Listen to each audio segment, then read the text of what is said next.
As a coach आप खेल भी रहे हो, बच्चे आपके साथ के साथ खेल रहे हैं, वो भी जीत रहे हैं, आप भी जीत रहे हो, तो वो एक बहुत बड़ा अचीवमेंट होता है। कभी कि मुझे कब गेम को फास्ट करना है, मुझे कब गेम को स्लो करना है, मुझे कब रैली खेलनी है, मुझे कब अटैक करना है, मेरे कोई गलती हो रही है तो उसको कैसे अवॉइड करना है। इंडिया में सबसे जो लैग बैडमिंटन में करता है वो साइकोलॉजी पार्ट है, मेंटल स्टेबिलिटी। जब मैं यूके चला गया था 2 साल खेलने के लिए कॉन्ट्रैक्ट पे, वहाँ यूके खेला हूँ 2 साल। आपको पत्थर उसको मूर्ति बनानी है, तो 8 साल का बच्चा, 15 साल का बच्चा, 17 साल का बच्चा, सब एक ही लेवल पे फिटनेस कर रहे हैं। और सब डाइट में क्या होता है, आपने 3000 कैलोरी बर्न करी है तो आपको 3500 कैलोरी कैलोरी खानी है, क्यों? वो उन्होंने वॉरफेयर देखा है, उन्होंने आतंकवादियों के साथ लड़ते हुए देखा हुआ है। उस टाइम पे पैनिक नहीं होना है। फ्लैट फुट होता है, कोई कर्वी फुट होता है, कोई हाई हील फुट होता है ना। किसी का रिहैब आपका अच्छा होना चाहिए, रिहैब आपका अच्छा है, बस इसमें एक चीज होती है कि आपको कॉन्फिडेंस नहीं आता है एकदम से। आज तो 25 शट शैडो करेंगे बच्चे। खेल रहा था तो सामने 2 जने खेल रहे थे और लिंडन की तरफ 12 कोच खड़े थे। कितने? 12 कोच, जिसमें रन मारना कोई रॉकेट साइंस नहीं है। अगर आपने ग्रिप सही पकड़ी, आपने शटल का कांटेक्ट सही है, तो आपका बैकएंड अच्छा है। ये ठीक है ना। तो उनको एक यूनिफॉर्म पॉलिसी बनानी चाहिए कि भाई कोई भी गवर्नमेंट है, ये पॉलिसी तो ऐसे ही रहेगी, ऐसी रहेगी। हाँ, बच्चों को टाइम से पैसा मिलेगा। कहीं ना कहीं तो चूक हो ही रही है। You don't win silver medal, you don't win silver medal, है ना, यू लूज गोल्ड मेडल। तो हेलो दोस्तों, आज का एपिसोड होने वाला है बहुत खास। आज हमारे साथ बैडमिंटन प्लेयर, ये सिर्फ बैडमिंटन प्लेयर ही नहीं, एक बेहतरीन कोच हैं, एक बेहतरीन मेंटर हैं, उसके साथ साथ में इन्होंने काफ़ी अच्छे प्लेयरों को भी तैयार किया है। इसके साथ ये एकेडमियाँ चला रहे हैं, एक नहीं, दो नहीं, तीन एकेडमियाँ चला रहे हैं, काफ़ी अच्छी तरह से रन कर रहे हैं। तो वो सब चीज़ें तो हम जानेंगे, उसके साथ साथ हम आज समझेंगे कि एक बेहतरीन बैडमिंटन प्लेयर कैसे बना जा सकता है और क्या स्किल होती है लोअर से अपर लेवल पे आने के लिए, तैयारी के साथ साथ और क्या क्या कर सकते हैं। इसके साथ साथ अगर आप फुटवर्क में आपका पैन होता है तो उसको कैसे सही तरीके से सही कर सकते हैं। तो बने रहिए हमारे साथ। तो हे अस्सलाम वालेकुम, नमस्ते, मेरा नाम है मिर्ज़ा और आप देख रहे हैं मिर्ज़ा बैडमिंटन टीवी का ये खास शो जिसका नाम है मिर्ज़ा टॉक शो। तो दोस्तों, अगर आप सक्षम हैं, अगर आप मजबूत हैं तो हमें ज्वाइन करके सपोर्ट कीजिए और दूसरी सब्सक्राइब और शेयर हमारे चैनल को करते रहिए, जिससे हम और मजबूती के साथ अच्छे अच्छे गेस्ट आपके लिए, फिजियोथेरेपिस्ट और बहुत अलग अलग फॉर्मेट में हम आपके लिए लाते रहें, क्योंकि हमें बैडमिंटन को बहुत आगे के मुकाम पे लेके जाना है। तो हमारे साथ बने रहिए और ज्वाइन जरूर कीजिए दोस्तों। हम बैडमिंटन के लिए एक हमारा छोटा सा कदम है। अगर आपको हमारी छोटी सी बात भी अच्छी लगती है या हमारा छोटा सा काम भी आपको अच्छा लगता है तो प्लीज सपोर्ट कीजिए। तो चलिए स्वागत करते हैं पीयूष सर का।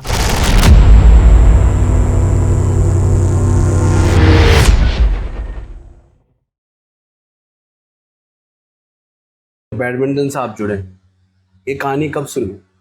ये स्टार्ट हुई 1988 में। ओके। जब मैं शायद 4th क्लास में था। नहीं, 1988 में। और हम लोग पहले क्या, कॉपी का गत्ता आता है मोटा वाला। अच्छा। अब रजिस्टर का आजकल तो मिलता नहीं है कहीं बाजार ठीक में। है। मोटे वाले रजिस्टर आते थे, जिससे गत्ता बहुत मोटा होता था। तो जब समर वेकेशन होती तो गत्ता निकाल के और उससे रोड पे खेला करते थे। कि मेरे पापा खेलते थे बैडमिंटन, मेरे पापा इंटरनेशनल बास्केटबॉल प्लेयर थे। ओके। और शोल्डर इंजरी की वजह से उन्होंने बैडमिंटन चालू कर दिया। तो उनको देखते हुए मैं बैडमिंटन घर पे खेलने लगा। फिर मौका मिला हमारे को कोर्ट पे खेलने का। तो उस टाइम पे क्या, एक ही कोर्ट हुआ करता था। कहाँ पे? रेलवे कॉलोनी, गुजरात, राजकोट में। ओके। एक ही कोर्ट हुआ करता था, नंबर आता नहीं था। तो साइड में जो गैलरी हुआ करती थी वहां पर खेला करते थे। फिर जैसे किसी के एक आदमी कम पड़ गया तो कहता आजा छोटू आजा। ओके। तो वो छोटू के चक्कर में हम पहुंच जाते थे अंदर कोर्ट पे खेलने। ऐसे धीरे धीरे बैडमिंटन स्टार्ट हुआ। फिर पापा को लगा नहीं यार ये खेल सकता है, अच्छी मेहनत करता है। तो समर कैंप लगा, तो समर कैंप में मैंने वहाँ पे पार्ट लिया। तो समर कैंप में पार्ट लिया तो वहाँ पर बहुत अच्छी चीज़ें सीखने को मिली। इकबालुद्दीन सर थे जो राजस्थान से बिलोंग करते थे, पर उनकी राजकोट में पोस्टिंग थी। वो साई के कोच थे, उनके अंडर में ट्रेनिंग करी थोड़ी सी, एक आध महीना कैंप। फिर पापा के अंडर ट्रेनिंग चालू कर दी, सुबह शाम पापा के पास ट्रेनिंग करता था। और 89 में मेरा फर्स्ट नेशनल्स था। 89 में? हाँ। और वो रैकेट भी मैं उससे खेला था जो रैकेट योनेक्स का आता था, टी वाला, कार्बोनेक्स 7। ओके। वो साइड से टूट जाता था तो उसको, उसमें 72 होल्स होते थे। तो पापा उसको काट के 68 होल्स करके बैलेंस कर देते थे, गटिंग करते थे, और उससे मैं पहला नेशनल उससे खेला। और उस नेशनल में मैं क्वार्टर फाइनल खेला, फर्स्ट 8 में आ गया इंडिया के। ओके। तो मेरा साई में सिलेक्शन हो गया, विद्याधर नगर। अच्छा, साई क्या है वहाँ पर? स्पोर्ट्स अथॉरिटी ऑफ इंडिया, अच्छा। जो साई सेंटर्स चलाती है इंडिया के, ओके। तो उस टाइम पे बहुत लिमिटेड हुआ करते थे। दिल्ली था और वल्लभ विद्याधर नगर था, तो वल्लभ विद्याधर नगर चला गया था। ओके। वहाँ पे सर के पास ट्रेनिंग करी, पर वो ये है कि वहाँ पे स्कूल का टाइम नहीं मिलता था, पढ़ाई का टाइम नहीं मिलता था। तो फिर वापस में आके राजकोट में पापा के पास ही ट्रेनिंग करी। ओके, उस दौरान आप पे क्या क्या साधन थे जो बैडमिंटन को आगे बढ़ा सकते थे? उस टाइम पे साधन तो कम ही थे, जूते अच्छे नहीं हुआ करते थे, पीटी शू पहन के हम लोग खेलते थे। पीटी शू में स्टॉल का नाम से कोई कुछ होता ही नहीं है, कुशन के नाम से कुछ नहीं होता। यस। पीटी शू जो अपन नॉर्मल आजकल जो पीटी करते हैं वो वाले शू आते थे, Yes. कुछ नहीं होता था उसके अंदर। फिर कपड़े नहीं मिलते थे, शॉर्ट्स नहीं मिलती थी, टी शर्ट्स तो फिर भी मिल जाती थी, शॉर्ट्स नहीं मिलती थी बैडमिंटन की। तो पापा क्या करते थे, खुद की जो शॉर्ट्स होती थी उसको काट के मेरे साइज की करके मैं उससे खेलता था। पापा से आपके फादर क्या करते? मेरे फादर रेलवे में से थे ओके। और इंटरनेशनल बास्केटबॉल प्लेयर थे ही। फिर उन्होंने बैडमिंटन स्टार्ट कर दिया शोल्डर इंजरी की वजह से, और वो मास्टर्स में वेटरन्स हुआ करता था पहले, तो उसमें वो नेशनल्स खेलते थे गुजरात से और राजस्थान से, दोनों से। ओके। तो आपने एक लंबा टाइम पीरियड बैडमिंटन को दिया, तो आपको लगता है कि बैडमिंटन ने आपको बहुत कुछ दिया या नहीं, या कुछ रह गया है? आप कभी ऐसा लगा, डाउट? नहीं लगा तो नहीं, मैंने बैडमिंटन से सब कुछ मिला है मुझे। ओके। और बैडमिंटन ही लाइफलाइन है। बैडमिंटन में मेरे को जो अचीव करना था मैंने सारा अचीव कर लिया। इंटरनेशनल खेल लिया, इंटरनेशनल कोचिंग कर ली, अब BWF का लेवल 1 कोचिंग कोर्स था वो कर लिया, एडवांस कोचिंग प्रोग्राम था वो कर लिया। ओके। खेलने पे तो पूरा हो गया, और सिखाने पे भी बहुत अच्छा मैंने सिखाया। SMS स्टेडियम भी सिखाया मैंने करीब 7 साल। ओके। और सबसे बड़ी बात थी, मेरा जो अचीवमेंट था, जो मैं समझता हूँ मेरा जो ग्रेटेस्ट अचीवमेंट हो सकता है, ओके।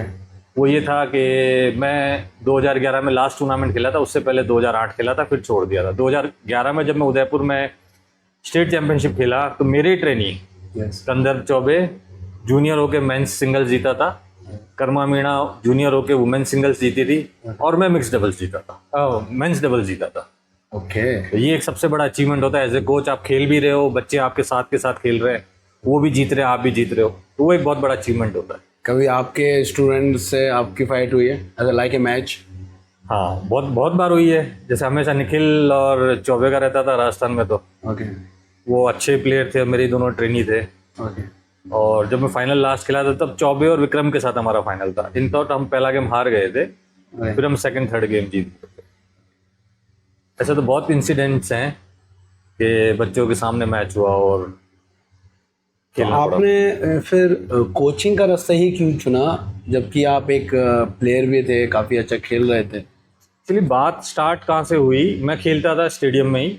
यस। तब कोच थे सुधीर सर हमारे। ओके। तो सुधीर सर का बेटा था, उसका नाम टिंकू था, हम तो टिंकू बोलते थे उसको। ओके। तो वो सर से नहीं सीखता था, सर उसको डांट देते थे तो वो गुस्सा हो जाता था, 2 दिन घर पे बात नहीं करता था वो। तो सर ने मुझे कहा, यार पीयूष तू ही सिखा इसको यार। तो उस वहाँ से मेरी कोचिंग जर्नी चालू हुई। वो चालू हुई तो उसके साथ कंदर चौबे जुड़ गया, निखिल जुड़ गया, सारे। फिर तो कोचिंग सेंटर मेरा ये कहाँ दे रहे थे coaching? SMS stadium, SMS stadium, Sawai Mansingh. Sawai Mansingh में, तब सुधीर सर थे। ओके। फिर सुधीर सर का ट्रांसफर हो गया, ओके। फिर श्वेतांग वर्मा सर आ गए। उन्होंने भी कहा तू संभाल रहा है, तेरा सेंटर चल रहा है, चला। तो उस टाइम में मेरा प्लस पॉइंट ये था, मैंने जितने बच्चे सिखाए ओके। अंडर 10 से लेके मेंस तक सारे राजस्थान चैंपियन थे। छोटे छोटे थे, प्रणय कट्टा, हर्षित, प्राचल, ये सारे थे। फिर उसके बाद वाला बैच था प्रवीण कुमावत और कर्मा मीणा, बर्मा मीणा। उसके बाद वाला बैच था इनके बड़े भाई पीयूष मीणा यस। और उसका भाई पुनीत मीणा। ओके। फिर निखिल चौबे और सीनियर में आ गए थे। तो ये जो पूरा लॉट है, पूरा लॉट, ओके। हिमांशु खटाना भी था उसमें, ये पूरा लॉट है। ये पूरा लॉट मेरी गाइडेंस में सीख के ही वो है, आज भी सारे रिस्पेक्ट करते हैं। और एक चीज़ आप देखोगे, जयपुर में जितनी भी या राजस्थान में जितनी भी अच्छी एकेडमीज है, वो जो ओनर है, जो कोच है, वो 90% मेरी ट्रेनिंग है। ओके। हाँ, विक्रम को ले लो, निखिल को ले लो, चौबे को ले लो आप, ये सारे ही मेरे ट्रेनिंग है। ये सब मेरे से सीखे। और आज भी बहुत, इवन राजीव शर्मा को मैं बहुत रिगार्ड करता हूँ, मेरे साथ का ही है। ओके। पर उसको भी ट्रेनिंग कराई है मैंने, वो उसने रणवीर को हराया था, तब से वो मुझे बहुत मानता है। और राजीव बहुत ही डिसेंट गाय है, बहुत ही अच्छा प्लेयर है। ओके। और आज भी उतना ही रिगार्ड करता है जितना हम आज भी खेलते हैं वो? आज भी खेलता है। ओके। आज भी खेलते तो आजकल के खिलाड़ियों को किन बातों पे ध्यान देना चाहिए, जो अगर बैडमिंटन खेलते हैं या अदर स्पोर्ट खेलते हैं? हैं। देखो क्या होता है, पहले का जो गेम था वो बहुत, मान के चलो आप स्लो गेम मान लो, आप अटैकिंग गेम था, स्किलफुल गेम था। आज का जो गेम है वो पावरफुल गेम है, स्टेमिना वाला है और मोर डोमिनेटिंग में। आप देखना 100 में से एक ही प्लेयर निकलेगा जो रैली प्लेयर होगा, बाकी 99% प्लेयर अटैकिंग पोजीशन पे ही खेलते हैं। तो जब आप अटैकिंग पोजीशन खेलते हो तो आपको बहुत सारी चीज़ों का ध्यान रखना पड़ता है। एक तो आपका फिटनेस लेवल उतना होना चाहिए कि आप 3 गेम खेलो, और 3 गेम में भी अगर तीनों गेम ड्यूस के हुए, तीनों गेम ड्यूस के होते हैं तो आपके ये मान के चलो 124 128 पॉइंट पे चली जाती है वो। तो उतना आपको फिजिकल फिट होना पड़ेगा। फिर फिजिकल फिटनेस के साथ आपके पास उतनी पावर होनी चाहिए कि तीसरे गेम में ड्यूस पे भी आप अटैक कर रहे हो। उस लेवल पे आपको स्टेमिना होना चाहिए आपका। आप चाहे वो स्टेट चैंपियन बनो, चाहे आप नेशनल चैंपियन बनो, उस लेवल का स्टेमिना है आपके पास और उस लेवल का पावर है। फिर आती है आपकी गेम टैक्टिक्स। आपको ये पता होना चाहिए कि मुझे कब गेम को फास्ट करना है, मुझे कब गेम को स्लो करना है, मुझे कब रैली खेलनी है, मुझे कब अटैक करना है, मेरे से कोई गलती हो रही है तो उसको कैसे अवॉइड करना है। और सामने वाले के अगर डिसेप्टिव गेम है तो आपको उसमें भी रिकवरी फास्ट चाहिएगी, क्योंकि डिसेप्शन वाले गेम में क्या होता है, आप बहुत जल्दी थकने लग जाते हो। जैसे आप झटका खाते हो आपके थाइस में इफेक्ट पड़ता है, आपकी अपर बॉडी में इफेक्ट पड़ता है और आप धीरे धीरे थकने लग जाते हो। तो वो आपको पता होना चाहिए कि मुझे कब स्पीड बढ़ानी है, कब स्पीड कम करनी है, कब मुझे पॉजिटिव खेलना है। क्रूशियल टाइम पे जनरली आदमी क्या करता है, जैसे मान लो 18 ऑल हो गए, 18 ऑल पे आदमी क्या करता है, मैं जल्दी से मैच खत्म करूं। नहीं, वो टेंटेटिवनेस अगर आपके पास है, जल्दी से खत्म करोगे तो आप मैच हमेशा हारोगे, कि उसमें आपके 90% 99% नेगेटिव जाने के चांसेस हो जाते हैं। तो उस टाइम पे आपको फोकस इस पे करना चाहिए कि थोड़ी सी लंबी रैली खेलो, 6 शटल 8 शटल की, और जो आपका फेवरेट स्ट्रोक है उसको फिनिशिंग पॉइंट पे लेके आओ। मान लो आपकी स्लाइस, फोरहैंड स्लाइस अच्छी है या आपका डिसेप्शन अच्छा है, और है ना, तो आपको रैली बना के वो डिसेप्शन पे उस जगह पे जाना है कि आप स्लाइस मार सको या उस जगह पे डिसेप्शन दे सको। तो आप अच्छे लेवल पे खेलोगे और आप जब 18 ऑल पे हो तो आप जीत सकते हो। इस दौरान जो आप रिसेप्शन बता रहे हैं, इस काफ़ी बच्चे होते हैं जो बिगनर आते हैं, वो ट्रिक पे ज़्यादा फोकस करते हैं ना कि स्किल। तो उन जैसे बच्चों के लिए आप क्या कहोगे कि ट्रिक सीखें या स्किल? देखो, ट्रिक एक ऐसी चीज़ है जिसमें देखने में मज़ा आता है, करने में मज़ा आता है। बाहर वाले ताली बहुत अच्छी बजाते हैं, यस, है ना। आपने कोई झटका दिया यूं करके यूं या यूं करके यूं, तो बाहर वाले अरे यार क्या मारा है। पर वो आप 21 पॉइंट में आप 2 बारी मारोगे, 3 बारी मारोगे। यस, और ये ट्रिक आदमी कहाँ से सीखता है, सीनियर्स को देख। यस। तो बिगनर को तो पता ही नहीं है ट्रिक क्या होती है। बोलते अरे यार वो वाले भैया ऐसे मार रहे हैं, वो वाले सर ऐसे मार रहे हैं, तो वो उसको फॉलो करता है। उसको करने दो, मना मत करो, पर उसको एक चीज़ समझाओ आप कि ट्रिक से आप मैच नहीं जीत सकते। 2 पॉइंट ले लोगे, तीसरे पॉइंट पे सामने वाला अपोनेंट रेडी रहेगा उसके लिए। तो ट्रिक सीखना जरूरी है, ट्रिक आनी चाहिए आपको, पर हर टाइम उसको अप्लाई नहीं करना है। ट्रिक आपको तभी अप्लाई करनी है जब आप या तो लीड पे हो, है ना, या फिर आप अटैकिंग पोजीशन पे हो, या आप उस शटल पे जो स्ट्रोक खेलना है आपको ट्रिक शॉट, उस पर आप पहले पहुंच गए। ट्रिक शॉट खेलने का एक ही नियम है कि आप शटल पे पहले पहुंचो, ओके, है ना। अब आपको मान लो कोई डिसेप्शन नहीं देना है नेट पे, तो नेट पे डिसेप्शन देने के लिए आपको नेट के ऊपर चढ़ना पड़ेगा, नेट के पास जाना पड़ेगा, तभी आप दे सकते हो। आप नीचे लटक रहे हो और आप डिसेप्शन मारोगे तो कोई फायदा नहीं, पॉसिबिलिटी नहीं। पॉसिबल ही नहीं। ओके, एक प्लेयर को अगर वो खेलना शुरू कर रहा है तो उसको 2 साल का टारगेट क्या होना चाहिए, क्या प्लान होना चाहिए? ऐसा कुछ होता है? हाँ बिल्कुल होता है, हम लोग प्लान करते हैं। जैसे मेरे को कोई पेरेंट्स आके बोलते हैं कि साहब इसमें बच्चे को लंबा खिलाना है, तो मैं यही पूछता हूँ, सबसे पहला क्वेश्चन ये रहता है कि भाई आपको मस्ती के लिए खिलाना है, फिटनेस के लिए खिलाना है, या आपको कोई फोकस है आपका या कोई टारगेट है। तो नहीं साहब मुझे तो इसको खिलाड़ी बनाना है, चैंपियन बनाना है। तो उसके लिए फिर क्या होता है, अलग रास्ता होता है। एक बिगनर लेवल का बच्चा आता है तो वहाँ से स्टार्ट करते हैं। जिसको वजन कम करना है या जिसको फिटनेस के लिए खेलना है उसके लिए अलग पार्ट। जिसको फोकस ही सिर्फ मैच का टारगेट है और किस अच्छे लेवल पे खेलना है, तो उसके लिए क्या होता है, सबसे पहले अपन चालू करते हैं हैंड आई कोऑर्डिनेशन। क्या sir? Hand eye coordination, okay, आंखों का और हाथ का संतुलन। ओके, ठीक है ना। जब आपका बॉडी बैलेंस है और आपका हैंड आई कोऑर्डिनेशन है तो वहाँ से स्टार्ट करते हैं, और साथ में फन एक्टिविटीज़ करते रहते हैं ताकि उसको इंटरेस्ट आता रहे। अगर कोई नया बच्चा आएगा उसको इंटरेस्ट ही नहीं आएगा तो आप कुछ नहीं कर सकते। तो इंटरेस्ट डेवलप करना है, हैंड आई कोऑर्डिनेशन डेवलप करना है, सबसे प्रायोरिटी मोटो होनी चाहिए। मैं आजकल के कोचेस को देखता हूँ, इनको पता ही नहीं है कि हैंड आई कोऑर्डिनेशन क्या होता है, किस बच्चे को लाना है तो कैसे आगे बढ़ाना है। स्टेप बाय स्टेप हो सकता है। जैसे अपन स्कूल में चलते तो नर्सरी, केजी, फिर यूकेजी फर्स्ट, डायरेक्ट कोई 10th का एग्जाम नहीं देता है। तो आपको स्टेप बाय स्टेप चलना पड़ेगा। पहले हैंड आई कोऑर्डिनेशन पे काम करना पड़ेगा आपको, उसको इंटरेस्ट डेवलप करना पड़ेगा। जब हैंड आई कोऑर्डिनेशन पे काम हो गया तो फिर उसको आप धीरे धीरे, लेसन ए हो गया आपका कि आपका स्ट्रोक्स डेवलपमेंट होना चाहिए, सिंगल स्ट्रोक डेवलपमेंट होना चाहिए कि भाई उसको टॉस मारना आना चाहिए, फिर उसी एक्शन से उसको ड्रॉप मारना आना चाहिए, फिर स्मैश मारना आना चाहिए। जब फोर एंड क्लियर हो जाता है तो फिर बैक एंड पे चलते हैं अपन। फिर ये क्लियर हो जाता है तो फिर अपन फुटवर्क पे चलते हैं। सिंगल स्ट्रोक के बाद 2 स्ट्रोक आ जाता है, जिसको अपन हाफ कोर्ट कहते हैं, आगे पीछे खेलना। वो चालू हो जाता है। फिर उसको 3 कॉर्नर होते हैं, फिर 4 कॉर्नर होते हैं। ऐसे स्टेप बाय स्टेप चलते हैं। फिर उसको अपन ने साल भर मान लो अपन ने खिला लिया, सारी चीज़ें सही हो गई, अपन उस पर चलते हैं फिटनेस लेवल पे। उसका थोड़ा थोड़ा फिटनेस लेवल भी बढ़ाना है, स्पीड भी बढ़ानी है, एजिलिटी भी बढ़ानी है, स्ट्रेंथ भी बढ़ानी है, और फिर आपको बोलते हैं कि एंड्योरेंस बढ़ानी है आपको। ये सारी चीज़ें स्टेप बाय स्टेप होती चली जाती है। फिर आगे चलता है तो अपन उसको मैच प्रैक्टिस कराते हैं। मैच प्रैक्टिस में ये होता है कि आपको उसको सिर्फ मैच पे फोकस कराना है कि भाई जीतने का फोकस नहीं कराना है, सिर्फ 5 पॉइंट का फोकस कराना है कि 5 पॉइंट तुझे बनाने हैं। 5 पॉइंट बनते ही तू जीत गया। जब उसको कॉन्फिडेंस आने लगता है तो फिर उसको 10 पॉइंट पे चलते हैं, फिर 11 पे चलते हैं। आजकल जनरली क्या करते हैं, साल भर बच्चा खेला, उसको टूर्नामेंट में ले गए। टूर्नामेंट में खिलाने से 2 चीज़ें हो सकती है, एक तो पॉजिटिवनेस आ सकती है, एक नेगेटिवनेस। पॉजिटिवनेस ये हो सकती है कि बच्चा खुद रियलाइज़ करे नहीं यार मुझे अब जीतना है। नेगेटिवनेस ये आ सकती है कि यार मैं तो साल भर से खेल रहा हूँ, पहला ही मैच हार गया। तो ये भी आपको ध्यान रखना है। उसको टाइम टू टाइम साइकोलॉजी वाला चैप्टर भी लेना है आपको उसको। हाँ, साइकोलॉजी वाला चैप्टर भी लेना है। उसके बाद उसके पेरेंट्स से भी कोऑर्डिनेट करना है, क्यों फर्स्ट लेसन सिखाने वाला होता है पेरेंट्स। ठीक है, पेरेंट्स से लेसन लेते, ये कोई करता है खाली, कोई एकेडमीज में मैंने देखा है पेरेंट्स से, जैसे पीटीएम होती है स्कूल में, वैसे आप पीटीएम करो। पीटीएम में आपको ये ध्यान रखना है कि पेरेंट्स को चीज़ समझानी है कि भाई आप इसको पूरा दिन भर में से 12 घंटे आपके साथ है तो बैडमिंटन की बात नहीं करनी है।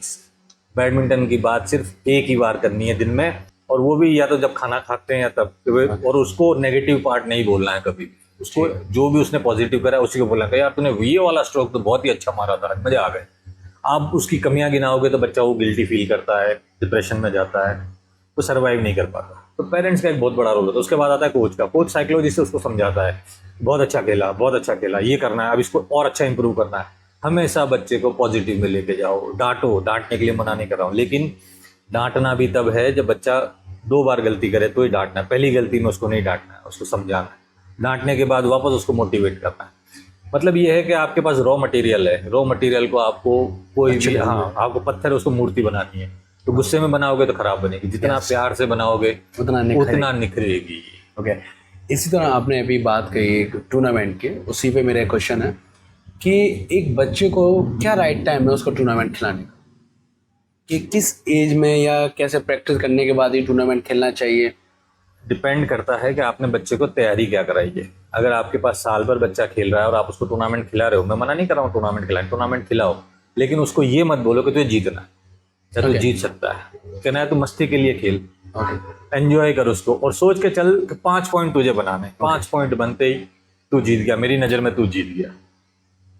यही मोटो रखना चाहिए। जब उसके 5 पॉइंट बन जाते हैं तो उसको फिर मोटिवेट करना है, देख 5 से तूने बना लिया यार, तू 11 भी बना सकता है यार इसमें।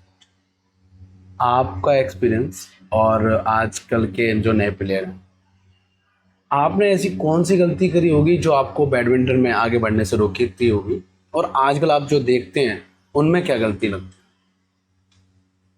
गलती यही रही मेरी कि मैं मेंस में आके थोड़ा सा कम सीरियस हो गया था। जब मैं यूके चला गया था 2 साल खेलने के लिए, कॉन्ट्रैक्ट पे वहाँ यूके खेला हूँ 2 साल।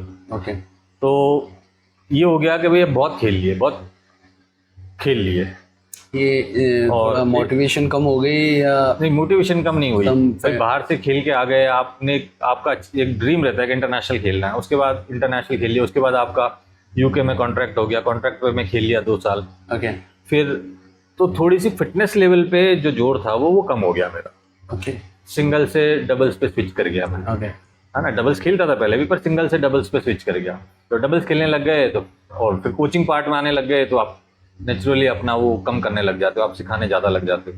पर एक मेरी गलती ये रही मेरी कि एक टूर्नामेंट में मेरे knee injury on the game हो गई। तब मैं 13-8 13-7 लीड कर रहे थे, तो नी ट्विस्ट कर गया।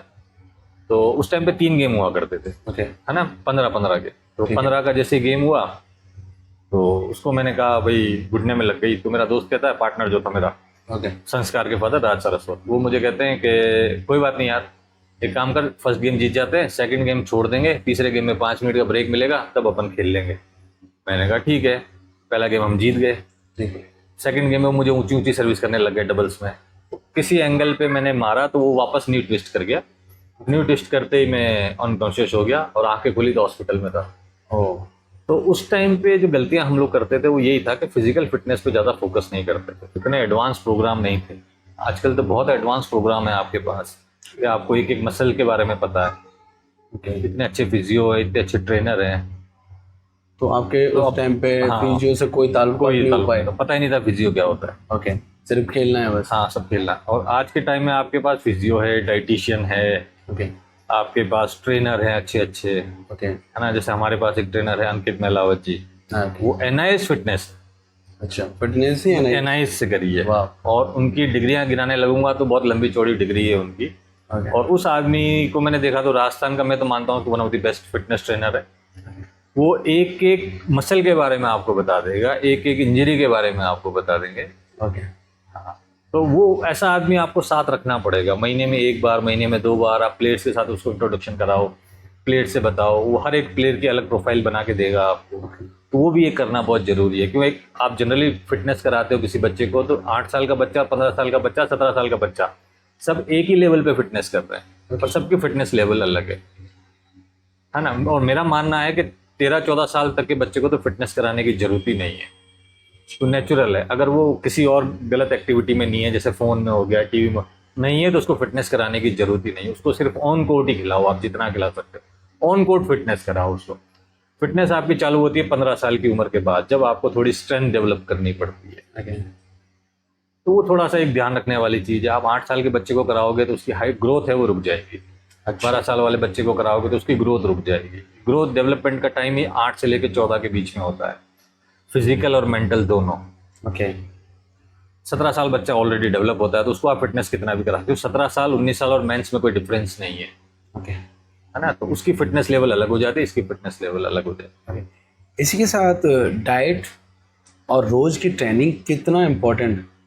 देखो, डाइट ही सबसे ज़्यादा इंपॉर्टेंट है। जनरली आदमी क्या सोचता है, मैंने जो खा लिया वो सफिशिएंट है मेरे लिए, यस। या घर वालों ने जो खिला लिया वो सफिशिएंट है। इसका एक छोटा सा एग्जांपल देता हूँ। डाइट में ये होता है कि आप 3000 कैलोरी आपने खाई, है ना, आपने 3200 कैलोरी या 3500 कैलोरी आपने कंज्यूम करी, तो एक हफ्ते बाद आप माइनस में कितना रहे? 500 कैलोरी एक दिन की मानते थे, 6 दिन में आप 3000 कैलोरी, एक दिन का पूरा आपका डाइट चला गया। ओके। तो डाइट में क्या होता है, आपने 3000 कैलोरी बर्न करी है तो आपको 3500 कैलोरी खानी है, 500 कैलोरी आपको प्लस रखनी है। तो जब आप जिस दिन रेस्ट पे होते हो संडे पे, तो वो आपका रेस्ट आपकी जो कैलोरी है वो गेन करेगा, तब आपको कभी मसल इंजरी नहीं होगी, कभी आपको थकान नहीं होगी। फिर भी एक बैडमिंटन प्लेयर या स्पोर्ट प्लेयर को क्या और चीज़ें ध्यान देनी चाहिए खाने पे स्पेशली, और इजी वे हो? देखो, मेरा तो स्ट्रिक्ट है कि मैं जो आर्टिफिशियल पाउडर है, प्रोटीन पाउडर ले लो, क्रिएटिन पाउडर ले लो, उस पर कभी नहीं बच्चों को करता हूँ। आपको जो भी खाना है प्रोटीन, आप नेचुरल चीज़ों से खाओ। जितना नेचुरल खाओगे उतना ही आप सर्वाइव करोगे। काफ़ी लोगों का कहना ये रहता है कि वो कुछ चीज़ें होती हैं जो आपको पाउडर खाने से ही मिलेगी। नहीं, ये गलतफहमी है, सबकी गलतफहमी है। या मार्केटिंग? ये मार्केटिंग फंडा है, बिल्कुल। मैं आपको एक चीज़ पूछता हूँ कि भगवान ने सारी चीज़ें बनाई है, ठीक है, उसने कभी चीनी नहीं बनाई, उसने कभी नमक नहीं बनाया। ओके। ये मैन मेड है, ओके। नमक और चीनी। ओके। नमक और चीनी आप खाओगे तो आप नुकसान में रहोगे। जैसे आप संतरे का जूस पी रहे हो, ऑरेंज जूस पी रहे हो, उसमें वो अलग से शुगर डालता है मीठा करने के लिए आप, हाँ, ठीक है ना। तो मैं तो कहता हूँ जूस भी मत पियो, आप नेचुरल संतरा खाओ ना, तो आपके साथ फाइबर भी जाएगा, ओके। सारी चीज़ें जाएगी। जो भगवान ने बनाई है वो उसने कुछ सोच समझ के ही बनाई है। ये मुझे बहुत बड़े विद्वान महात्मा जी मुझे मिले थे ट्रेन में, उन्होंने मुझे समझाई, बोले भगवान ने चीनी नहीं बनाई, नमक नहीं बनाया, संतरे का जूस भी भगवान ने नहीं बनाया, भगवान ने संतरा ही बनाया। आप संतरा ही खाओ, ऊपर वाले ने जो नेचुरल चीज़ दी है वही खाओ आप। नेचुरल चीज़ से आपको ज़्यादा फायदा मिलेगा, तो उसके साथ बहुत सारी चीज़ें जाती है। आप प्रोटीन पे जाते हो तो आप प्रोटीन पाउडर में सिर्फ प्रोटीन पाउडर ही है, कैसे बनता है वो आपको नहीं पता, मुझे पता, ठीक है ना। अगर आपको प्रोटीन ही खाना है तो आप पनीर खाओ, चने खाओ, दाल खाओ सारी, ये सब नेचुरल चीज़ है। इससे आपके साथ में फाइबर भी जाएगा और सारे विटामिन भी जाएंगे और सारे मिनरल्स भी जाएंगे। प्रोटीन खाओगे तो प्रोटीन ही जाएगा, अच्छी बात है। हाँ, वो आजकल तो सबका ही बन गया है कि प्रोटीन तो ये लेना ही मार्केटिंग फंडा है, ये बेचने का फंडा है और कुछ नहीं है इसमें। है। ओके, तो एक सर गेम हो गया है, चाहे प्रैक्टिस हो गई, एक मानसिक मजबूती भी होती है, इसकी कोई ट्रेनिंग होती है? बिल्कुल। इंडिया में सबसे जो लैग बैडमिंटन में करता है वो साइकोलॉजी पार्ट है, मेंटल स्टेबिलिटी। ठीक है, आजकल देखना बड़े बड़े जो प्लेयर्स हैं वो अपने साथ एक साइकोलॉजिस्ट रखते हैं, ओके, है ना। साइकोलॉजिस्ट इसलिए रखते हैं कि साइकोलॉजिस्ट आपको, आप इंटरनेशनल लेवल पे खेल रहे हो तो आप, आदमी जनरली सोचते हैं यार इसको क्या जरूरत है, इसको तो सब आता है। नहीं, प्रेशर हैंडल करना, ब्रीथ लेना, ये सारी चीज़ें आपको स्टेबल करना, मेंटल हेल्थ को स्टेबल करना, ये सब साइकोलॉजिस्ट का काम।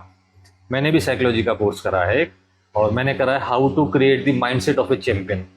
साइकोलॉजी का एक कोर्स करा है मैंने, यूके से करा है वो। ये सिर्फ एक ही सब्जेक्ट का? एक ही सब्जेक्ट का। ओके, तो साइकोलॉजी पार्ट बहुत इंपॉर्टेंट है आपका। तो जनरली देखना, बच्चा खेलता है तो वो मैच से पहले ही डर जाता है, यस, या मैच चालू होता है तो उसके पैर ही नहीं चलते। मेरे कई बड़े बड़े प्लेयर्स के नाम नहीं बताना चाहूँगा मैं, जो खेलते हैं उनके पैर ही नहीं चलते या पैर कांपने लग जाते हैं। तो उस लेवल, उस जगह पे आपका साइकोलॉजिस्ट काम करता है। अगर आपने साइकोलॉजी उनको समझा रखी है कि आपकी ब्रीथ को कैसे कंट्रोल करना है, आपके नर्व सिस्टम को कैसे कंट्रोल करना है, आपने क्या करा था, कितनी प्रैक्टिस करी है, वो सब याद करना है, और आपको बेसिक खेलना है बैडमिंटन। अगर आप डर रहे हो तो तब बेसिक खेलते रहो आप, बिल्कुल। अभी एक इंटरव्यू देख रहा था प्रकाश सर का मैं, तो प्रकाश सर भी यही चीज़ कह रहे थे कि साइकोलॉजिस्ट का पार्ट होना चाहिए अपने अंदर। अब बड़ी बड़ी एकेडमीज, बड़े बड़े कोचेस और बड़े बड़े प्लेयर्स अपने साथ रखते हैं। आजकल तो आर्मी से जो निकले हुए हैं ना, जैसे बड़े बड़े ऑफिसर्स, यस, जो कमांडो टाइप थे, उनको साइकोलॉजिस्ट के पार्ट में रखते हैं, क्योंकि वो उन्होंने वॉरफेयर देखा है, उन्होंने आतंकवादियों के साथ लड़ते हुए देखा हुआ है। उस टाइम पे पैनिक नहीं होना है, सारी चीज़ें आपको अपनी नर्व होल्ड करनी है, वेट करना है सिचुएशन का, सिचुएशन को अपने अकॉर्डिंग बनाना है। ओके, तो वो सारी चीज़ें साइकोलॉजी पार्ट में आती है। जैसे आप नए जगह टूर्नामेंट खेलने गए तो आप एकदम से बड़ा कोर्ट देख के या ज़्यादा कोर्ट देख के, लाइटिंग देख के, पब्लिक देख के आप डर जाते हो, तो वो साइकोलॉजी वाला पार्ट है आपको, कि आपको उससे फेमिलियर करना है पहले, फिर आपको उसको समझाना है कि मैच से पहले आपको क्या क्या प्रिपरेशन करनी पड़ती है, कैसे आपको ब्रीथ को होल्ड करना है, कैसे आपको कोर्ट में मूवमेंट करना है, कैसे आपको स्पीड बढ़ानी है, वो सब साइकोलॉजी का पार्ट है। साइकोलॉजी बहुत इंपॉर्टेंट पार्ट हो गया आजकल बैडमिंटन में। ये साइकोलॉजी हो गई, फिजियोथेरेपिस्ट हो गई, ये आपको लगता है कि ज़्यादा से ज़्यादा बच्चों को नहीं मिल पा रही, ज़्यादातर बच्चों को नहीं मिल पा रही? बिल्कुल। अपन मान के चले तो जयपुर में 2 या 3 एकेडमी है, मान ले 5 एकेडमीज होगी जो साइकोलॉजिस्ट लाती है या फिजियोथेरेपिस्ट लाती है, तो वो एक बहुत लैकिंग पार्ट है बच्चों में, वो नहीं मिल पा रहा है। बच्चों के लिए तो ये करना जरूरी है। आपको हफ्ते में नहीं हो तो महीने में आप एक बार लाओ, महीने में एक बार आप डाइटिशियन लाओ, महीने में एक बार आप साइकोलॉजिस्ट लाओ। आजकल तो शू इंसॉल मेकिंग, जूते कोई डिज़ाइन करने वाले भी आ गए मार्केट में, है ना। कोई फ्लैट फुट होता है, यस, कोई कर्वी फुट होता है, कोई हाई हील फुट होता है ना। किसी का पैर 1 इंच या आधा सेंटीमीटर ऊपर नीचे होता है। तो वो सारी चीज़ें आप नहीं जज कर पाते, वो सारी चीज़ें आपको जज कर पाएगा आपका फिजियोथेरेपिस्ट। ठीक है, तो फिजियो को रखो साथ में आप, और वो शू मेकर को लेके आओ, तो वो इंसोल डिज़ाइन करते हैं, हम लोग बुलाते हैं यहाँ पर। ओके, हाँ, हम लोग यहाँ पर बुलाते हैं, तो वो दिल्ली से आता है बेसिकली। फिर वो हर एक का साइज़ लेके जाता है, हर एक के वो लेके जाता है, फिर वो इंसोल बना के देता है वो आपको। फिर आप पहन के खेलते हो तो आपको बहुत सारी चीज़ें फर्क होने के चांसेस बैडमिंटन में नी और एंकल के होते हैं।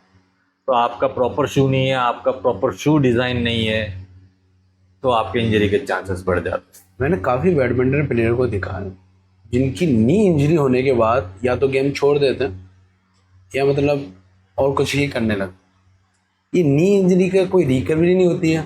नहीं होती है। मैंने 2005 में ऑपरेट कराया है, फिर मैं खेला नहीं, फिर 2008 में मैं खेला, वापस चैंपियन बना था, फिर 2011 में खेला, फिर चैंपियन बना था।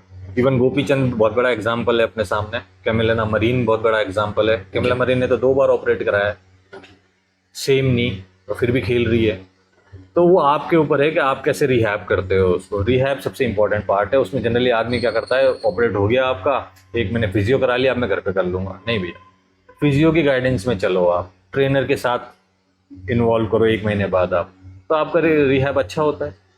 ये ऐसा कुछ नहीं है कि नी के बाद नहीं खेल सकते। क्रिकेट में देख लो युवराज सिंह, हाँ, है ना। रिहैब आपका अच्छा होना चाहिए, रिहैब आपका अच्छा है, बस इसमें एक चीज़ होती है कि आपको कॉन्फिडेंस नहीं आता है एकदम से।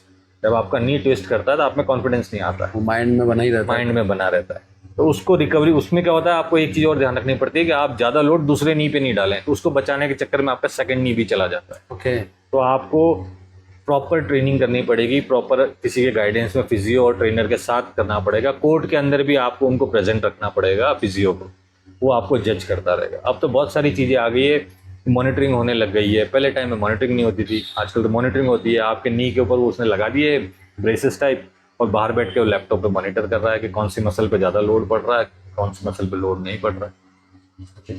तो कोई इशू नहीं है आज की नी में, बस प्रिकॉशन और रिहैब बहुत जरूरी है। ये जरूरी है। ओके। इसके साथ अपनी पढ़ाई और खेल को साथ में मैनेज कैसे कर सकता है एक बच्चा? देखो, इसमें अगर आप खेलते हो तो आपके पास 4 काम होने चाहिए: पढ़ाई, खेल, खाना और सोना। ओके। इसके अलावा आपको सारी चीज़ें बंद करनी पड़ेगी। सारी चीज़ें अंदर, मोबाइल नहीं देखना है, दोस्तों के साथ गप्पे नहीं मारने। ये टाइम कंज्यूमिंग पार्ट है, इसमें पेरेंट्स और कोच दोनों मिलके ही गाइड कर सकते हैं। ओके। तो वो एक बहुत इंपॉर्टेंट पार्ट, और बहुत अच्छा क्वेश्चन है ये वाला। तो जनरली सब यही कहते हैं, सर मैं तो 1 घंटा ही खेल पाऊंगा, मेरी तो Yes. क्लासेस है। तो वो क्लासेस के बाद, जनरली आपने स्कूल में पढ़ा तो आप स्कूल में अच्छे से पढ़ो ना उसको, वहाँ पे फोकस नहीं करते, फिर घर वाले ट्यूशन लगा देते हैं आपको एक टाइम बढ़ गया। एक टाइम के बाद। तो आप सेल्फ स्टडी करो, कोई दिक्कत नहीं है, ट्यूशन करो, कोई दिक्कत नहीं है, पर आपको जो पार्ट 1 है, पार्ट 1 स्कूल में पढ़ाया तो स्कूल में ही काम करो। फ्री पीरियड मिला आपको, होमवर्क कर लो उसी के अंदर, है ना। पहले जो पीरियड गया उसको होमवर्क उसी में कर लो। तो टाइम मैनेजमेंट आपको सिखाना पड़ेगा बच्चों को। बच्चों को नहीं आता टाइम मैनेजमेंट। बच्चों को सबसे अच्छा क्या लगता है? मस्ती, मोबाइल, है ना, टीवी, ये देख। तो उससे अवॉइड करना पड़ेगा, उससे अवॉइड करके टाइम मैनेजमेंट आपको सिखाना पड़ेगा आपको बच्चों को। तो भाई संडे के दिन है, संडे के दिन तू खेल नहीं रहा है, तो जो तेरा पिछला छूटा हुआ है वो 4 घंटे में निपटा ले, बाकी 6 घंटे फ्री है तो टीवी देख, कुछ भी कर, संडे को कर जो भी करना है वो।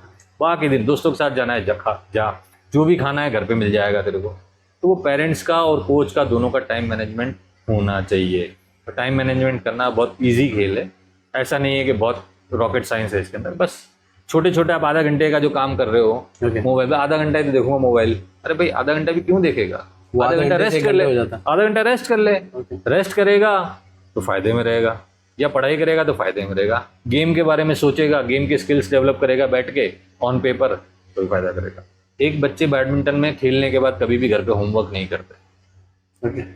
ये भी एक वजह, आप स्कूल में जाने के बाद स्कूल से होमवर्क मिलता है ना, तो बैडमिंटन भी खेलने के बाद आपको बच्चों को होमवर्क देना चाहिए। अच्छा, है ना। तो भाई तू ही एक रैली बना के आ जाना शाम को रैली तू कराएगा। और स्मैश वाली रैली है, उसमें एक ही कॉर्नर से स्मैश मारना है, बाकी 4 शटल और खिलानी है। तो वो खुद डेवलप करेगा उसको, यार यहाँ से स्मैश मारेंगे, वहाँ जाएंगे, नेट पे रखेंगे, फिर टॉस आएगा, फिर नेट ड्रॉप मारूंगा, लिफ्ट होगी स्मैश। तो बच्चों का भी दिमाग चलना पड़ता है, कोच के सहारे नहीं रह सकते आप। मैंने ज़्यादातर कोच देखे हैं जो बाहर बैठ के हर पॉइंट पर उसको समझा रहे हैं, हर पॉइंट पर। अरे तो भाई तू इतने पहले 3 साल से तेरे पास बच्चा खेल रहा है, तूने सिखाया गया उसको? हर पॉइंट पे समझाने का क्या जरूरी? उसकी गलती बताओ, उसका वो नॉर्मल चीज़ है उसको बताओ जो उसने कर रखा है। हर पॉइंट पे आप मैच नहीं जिता सकते ना। हाँ, क्रूशियल टाइम पे आप जिता सकते हो, 18 ऑल 19 ऑल ड्यूस हो गया तो आप उसको समझा सकते हो। हर पॉइंट पे नहीं समझाना, हर पॉइंट पे तो उसको अप्रिशिएट करना है। तो बहुत अच्छा मारा था, नेट में चली गई, कोई बात नहीं, आपके थोड़ा सा नेट बचा के मारो। ये सारी चीज़ें देनी पड़ेगी आपको, तो टाइम मैनेजमेंट तभी सिखा पाओगे। अब मैच से पहले 2 घंटे पहले बच्चों को बुला लेते हो आप, 2 घंटे पहले मैच है, 2 घंटे पहले आ जाना टूर्नामेंट में। अरे भाई क्यों आ जाना 2 घंटे पहले, 1 घंटे पहले बुला लो उसको।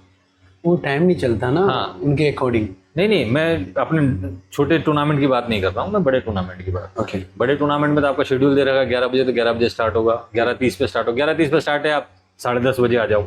10:30 बजे आके अपनी रिपोर्टिंग हो रही है नहीं हुई अभी, रिपोर्टिंग कौन सी चल रही चेक कर लो, रेस्ट कर लो थोड़ी देर, वार्म अप हो जाओ, आप मेंटली प्रिपेयर हो जाओ, सारी चीज़ें उसको समझाओ, कोर्ट के बारे में उसको बताओ, बस उसको रिलैक्स रहने दो, है ना। उसको ज़्यादा मैच दिखाना ही नहीं है। ज़्यादा मैच दिखाओगे तो वो सोचेगा यार ये तो बहुत तेज मार रही, मेरी तो इतनी तेज मारता ही नहीं हूँ मैं तो, या मारती नहीं हूँ। तो वो जितना उसको दिखाओगे आप उतना नुकसान में रहोगे। तो उसको मैच खिलाओ, अपोनेंट का मैच दिखाओ। जैसे आज इससे मैच है, अगला मैच उससे, उन दोनों का मैच चल रहा है, वो वाला मैच दिखाओ। देख बेटा ये जीतेगी तो इसकी ये फ़ायदा है, इसके ये स्ट्रोक्स अच्छे हैं, ये स्ट्रोक्स खराब है, ये यहाँ वीक है, वो चीज़ समझा के बस उसको भेज दो। ऐसे नहीं कि वो भी मैच दिखा दिया, तीसरा मैच भी दिखा दिया, चौथा मैच भी दिखा दिया, उसका टाइम वेस्ट कर रहे हो आप। ओके। उसको रेस्ट करने का था, वो रेस्ट आप नहीं दे रहे हो। तो रेस्ट देना पड़ेगा, टाइम मैनेजमेंट आपको करना पड़ेगा। टूर्नामेंट में भी टाइम मैनेजमेंट, टूर्नामेंट में सबसे इंपॉर्टेंट पार्ट है डाइट। आप बाहर खेलने जाते हो तो आप उसको कहते हो ले आज चिकन भी खा ले, पनीर बटर मसाला भी खा ले। अरे भाई वो रोज खाती है क्या या खाता है क्या रोज घर पे, जो टूर्नामेंट में खिला रहे हो उसको? टूर्नामेंट में जितना सिंपल खिलाओगे उतना फायदे में रहोगे आप। ओके। है ना? तो डाइट बहुत इंपॉर्टेंट रोल प्ले करती है टूर्नामेंट। ओके। आज बच्चा खेलने जाता है बाहर सारे दोस्तों के साथ, खाना खाने चला गया, खाना खाने में क्या खाएगा? पनीर बटर मसाला खाएगा, चिली पनीर खाएगा, है ना? ओके। तो वो नुकसान कर रही है कि उसके पेट को इतनी आदत ही नहीं है कि ये खा के अगले दिन टूर्नामेंट में खेले। उसका देखना, अगर आप इसके एनालिसिस करोगे या उसका ग्राफ बनाओगे ना, तो टूर्नामेंट में उसका अच्छे राउंड में जो ग्राफ जीत जाएगा वो, लेकिन ग्राफ उसका नीचे जाएगा। जो आप चाह रहे थे, उससे एक्सपेक्टेशन थी कि ये थोड़ा फास्ट खेले, थोड़ा अटैकिंग खेले, वो थोड़ा सा ग्राफ उसका नीचे आ डाउन जाएगा। हो गया। और टूर्नामेंट में वेट लॉस सबसे ज़्यादा होता है। अगर फाइनल तक आप खेलते हो तो आपका वेट लॉस 2 से 3 किलो हो जाता है। ओके। तो आप 2 इवेंट 3 इवेंट खेलते हो और प्रैक्टिस आप इतनी कराते नहीं हो। तो डाइट इंपॉर्टेंट पार्ट है और आपका टाइम मैनेजमेंट वहाँ पर भी इम्पोर्टेंट है। 2 घंटे बाद मैच है भैया, 1 घंटा सो ले तू, 1 घंटा रेस्ट कर ले। रेस्ट नहीं कराते हो, बैठा के मैच दिखाते। बॉडी को रेस्ट भी चाहिए और खाना डाइट भी भी चाहिए। चाहिए। वही तो कह रहा हूँ ना, डाइट में आप उसको रोस्टेड चिकन खिला दोगे और घर पे वो नॉर्मल चिकन खाता है कम मिर्ची का। हाँ। तो वो एक बहुत इंपॉर्टेंट पार्ट है, वो आपको हर कोच को ध्यान रखना चाहिए। उसको अच्छे कोच है जो अच्छे समझदार हैं, वो सारी चीज़ों का ध्यान रखते हैं। और मैंने कई कोच ऐसे भी देखे हैं जो बैठा के खुद तो चिकन खा रहा है मसाले वाला, उसको भी खिला रहा है बच्चे को। उन माता पिता को क्या कहेंगे जो कहते हैं बच्चों से पहले पढ़ाई बाद में खेल? नहीं, इंडिया की टेंडेंसी यही है ओके। कि पढ़ाई में ही आईएएस बनेगा, खेल में इंडिया चैंपियन नहीं बनेगा। आदमी की मेंटेलिटी यही है इंडियंस की। और इंडियंस की मेंटेलिटी इसलिए भी है कि बैडमिंटन खेलते हैं वो ज़्यादातर, या इंडिया में जो पब्लिक है वो ज़्यादातर मिडिल क्लास फैमिली या अपर मिडिल क्लास फैमिली से आती है।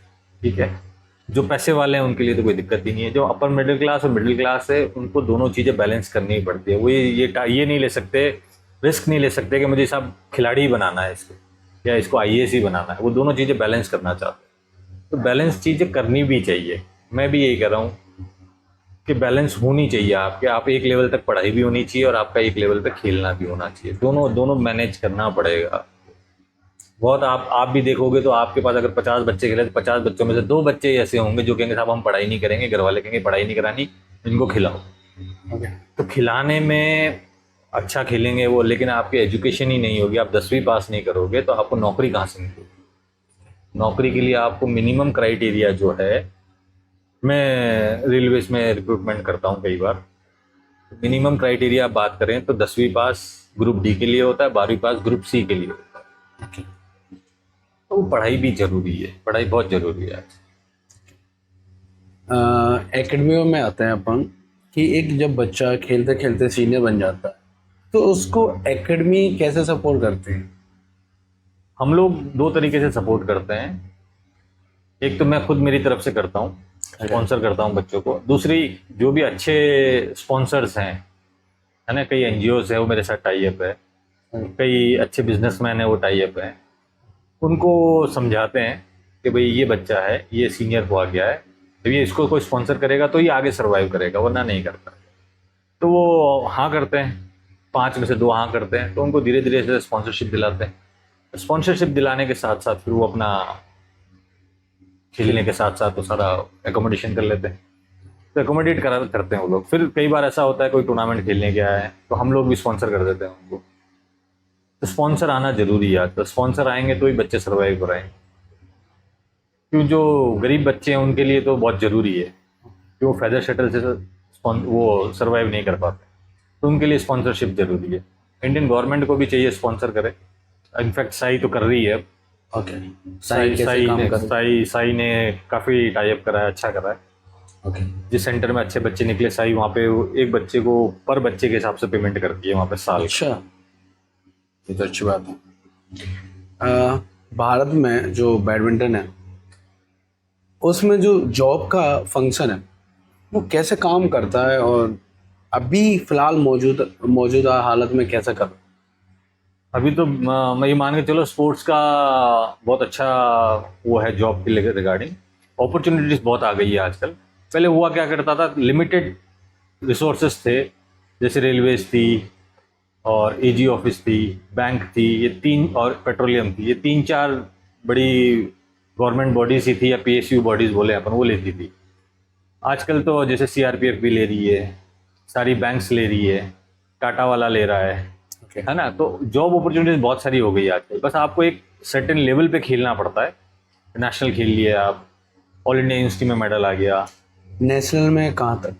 Senior national. सीनियर नेशनल खेलते हो तो भी आप एजी ऑफिस के क्राइटेरिया फुल कर लेते हो, और मेडल है आपका तो आप मेडल तो सारी आपको बड़ी पीएसयूज ले लेती है आजकल। पेट्रोलियम सारा ले लेती है, चाहे इंडियन ऑयल हो चाहे भारत पेट्रोलियम, वो सारी ले लेती है। रेलवेज ले लेती है, आपको एजी ऑफिस ले लेती है, फिर इनकम टैक्स ले लेती है, रिजर्व बैंक ले लेती है, और सारी बैंक्स ले लेती है। तो मेडलिस्ट के लिए तो कोई दिक्कत नहीं है, नेशनल्स के लिए एजी ऑफिस है एक पार्ट, वो ले लेती है। तो जॉब अपॉर्चुनिटी तो काफ़ी अच्छी हो गई है इस बार। आपकी किस टाइम पे जॉब लगी थी? मेरी जॉब 99 में लगी थी। ओके। उससे पहले मैं 3 जॉब्स थी मेरे पास जो स्टाइपेंड पे खिलाते हैं। ओके। तो जैसे जेके सीमेंट हो गया, और एयर इंडिया हो गया, और एजी ऑफिस भी मैंने ज्वाइन नहीं करी थी। ओके।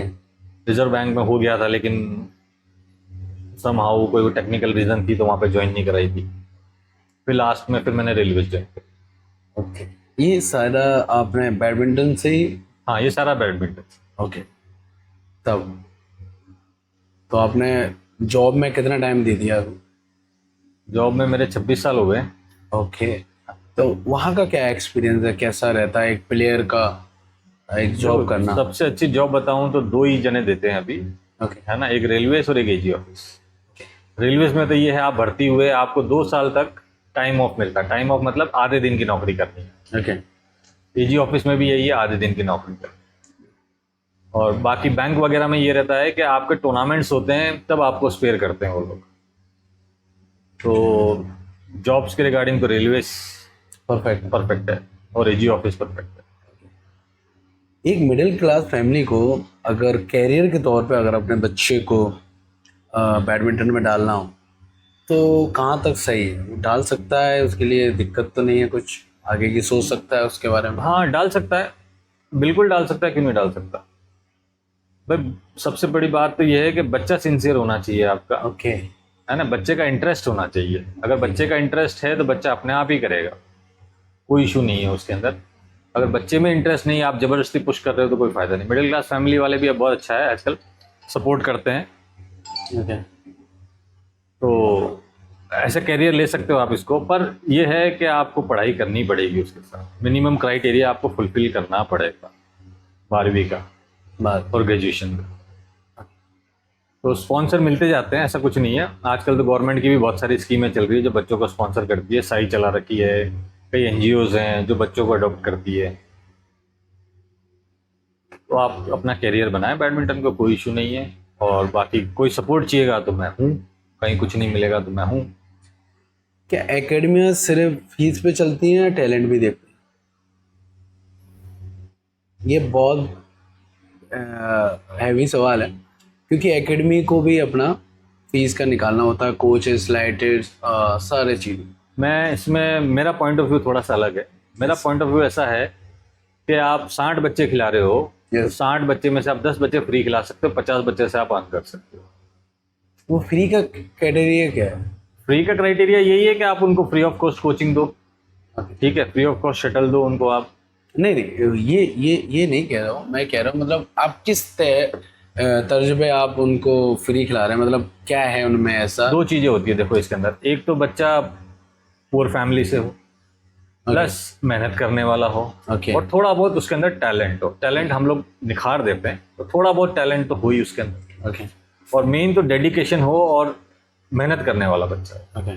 तो मेहनत करने वाला बच्चा सक्सेस हो सकता है, चाहे उसमें टैलेंट नहीं हो, कोई इशू नहीं है उससे। ऐसा नहीं है कि आप टैलेंट वाला ही खिलाड़ी सब चैंपियन बनेगा, नहीं, मेहनत करने वाले भी खिलाड़ी बनते हैं। और 90% मेहनत करने वाले खिलाड़ी चैंपियन बनते हैं, 10% सिर्फ टैलेंट काम आता है। टैलेंट है आपके अंदर और आप मेहनत नहीं करते हो तो वो टैलेंट वेस्ट है। तो आप कैसे चुनते, कैसे हो टैलेंट? टैलेंट नहीं देखते बेसिकली हम लोग, मैं जो देखता हूँ वो भी देखता हूँ कि बच्चा कितना सिंसियर है, बच्चा कितनी मेहनत कर सकता है, क्या उसका बॉडी स्ट्रक्चर है, बैडमिंटन के लिए फिट है या नहीं है। ओके। अगर 14 साल से ऊपर की बात करते हैं, 14 साल के नीचे तो सारे बच्चों का बॉडी लेवल एक ही होता है। तो वही देखना होता है कि भाई सिंसियरिटी सबसे इम्पोर्टेंट है, कि आप मेहनत कराओगे तो ये करेगा, आपकी बात सुनेगा, आप जैसे बोलोगे वैसे चलेगा। वही एक इम्पॉर्टेंट पार्ट है जो होना चाहिए कोचिंग में। भाई सबको आप मेहनत कराओ, मैं ही नहीं करा हूँ कि गरीब बच्चों को मेहनत मत कराओ या पैसे वालों को ज़्यादा कराओ, नहीं, आप सब बच्चों को इक्वली ट्रीट करो। हाँ, फीस आपने अलग अलग ले रखी है सबसे, किसी की फ्री कर रखा है, किसी से नॉर्मल फीस ले रहे हो, किसी से एडवांस की फीस ले रहे हो, लेकिन कोचिंग स्टैंडर्ड में उसको बाइफिकेशन मत करो। जैसा अब ये फ्री का खेल रहा है तो मैं इसको कम खिलाऊंगा, ये कम पैसे दे रहा है, ये एडवांस के पैसे बहुत सारे दिया हुआ तो इसको 2 घंटे खिलाऊंगा, नहीं, सबको आप बराबर रखो, उनमें भेदभाव नहीं करना है। ओके, ठीक है ना। जो बच्चा मेहनती होगा वो अपने आप ही ऊपर आएगा। ठीक है, टैलेंट आप उसका बाद में देखना। जो मेहनती होगा बच्चा अपने आप ही ऊपर आएगा। जिसको लग रहा है कि भाई मेरे पास कुछ भी नहीं है, सिर्फ यही मेरा एक फोकस है, तो ज़्यादा मेहनत करेगा।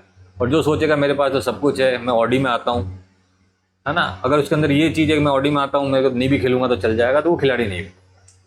खिलाड़ी बनने के लिए मेहनत और डेडिकेशन बहुत जरूरी है। अब मेहनत से आते हैं जो मेहनत कराने वाला है कोच, उसकी भूमिका पे, कि एक अच्छा कोच कैसा होना चाहिए उनका?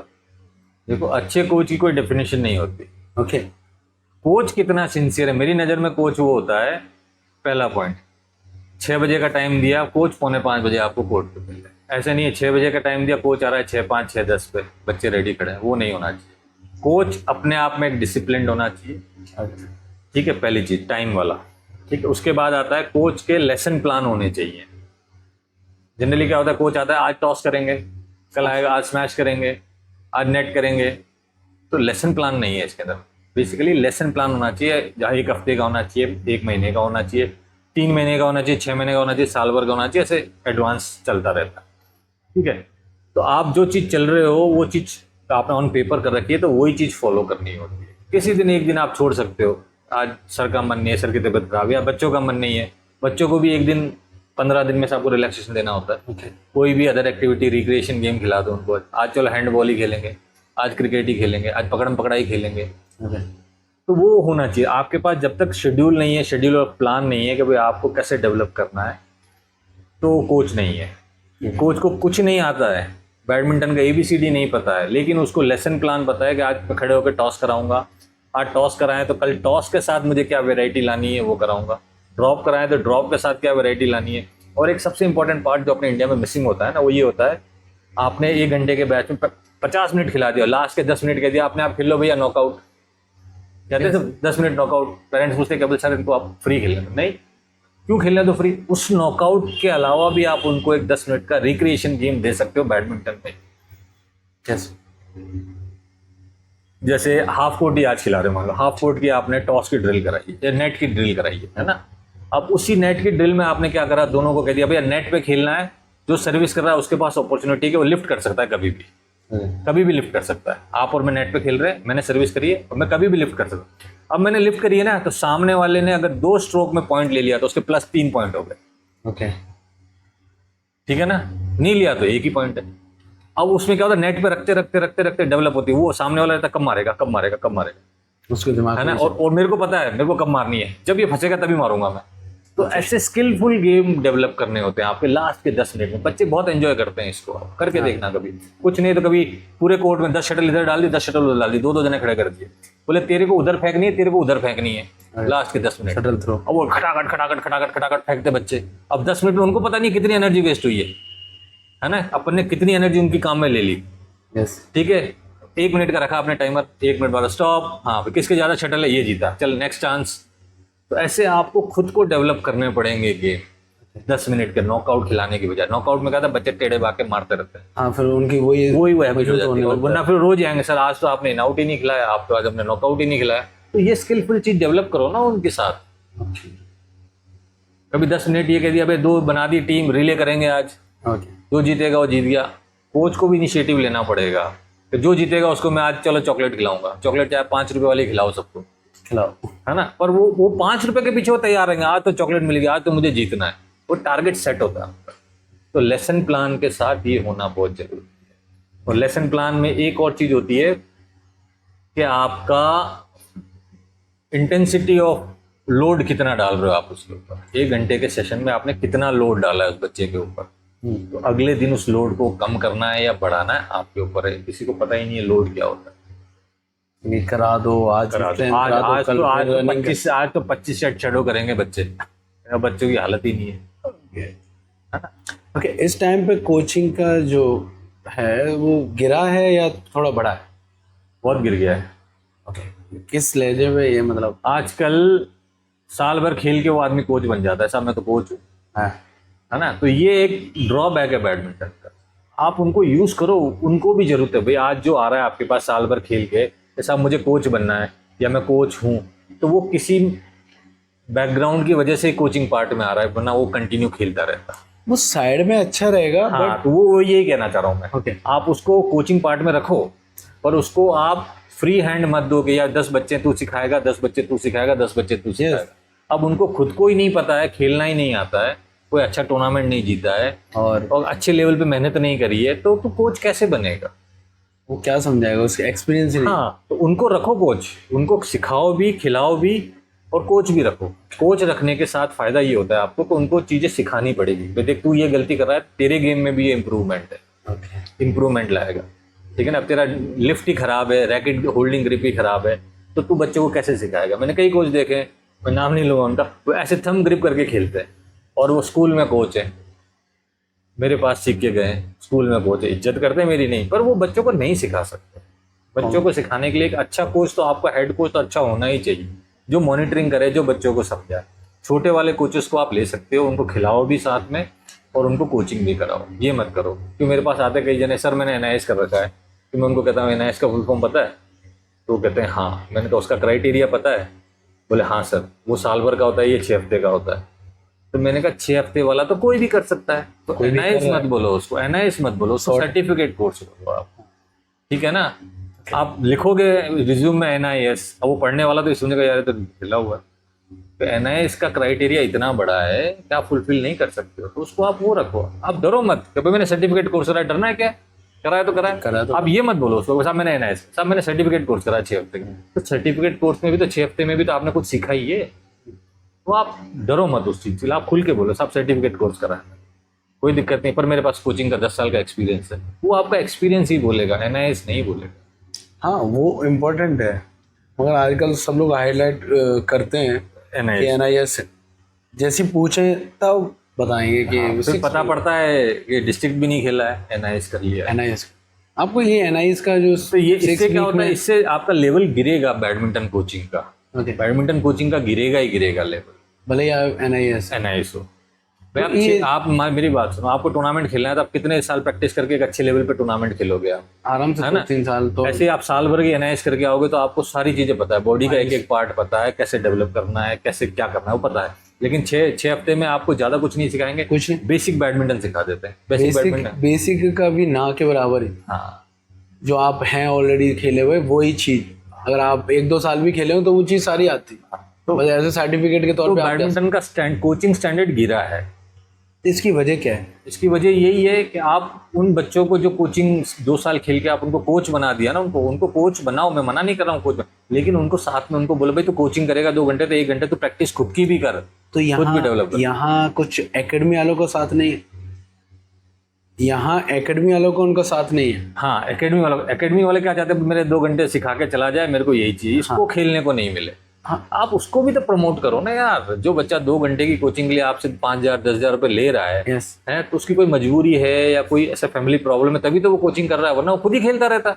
सही बात। आप उसको प्रमोट करो, उस कोच को भी प्रमोट करो, है ना। कोच को प्रमोट करो, अपने सीनियर कोच के साथ लगाओ, जो प्रोफेशनल बैच है उसके साथ लगाओ। भैया तो 2 घंटे कोचिंग करेगा, जो कोचिंग तभी अलाउ करूंगा जब तू हमारे साथ मेहनत करेगा बच्चों के साथ, तो उस बच्चे का भी डेवलपमेंट होगा।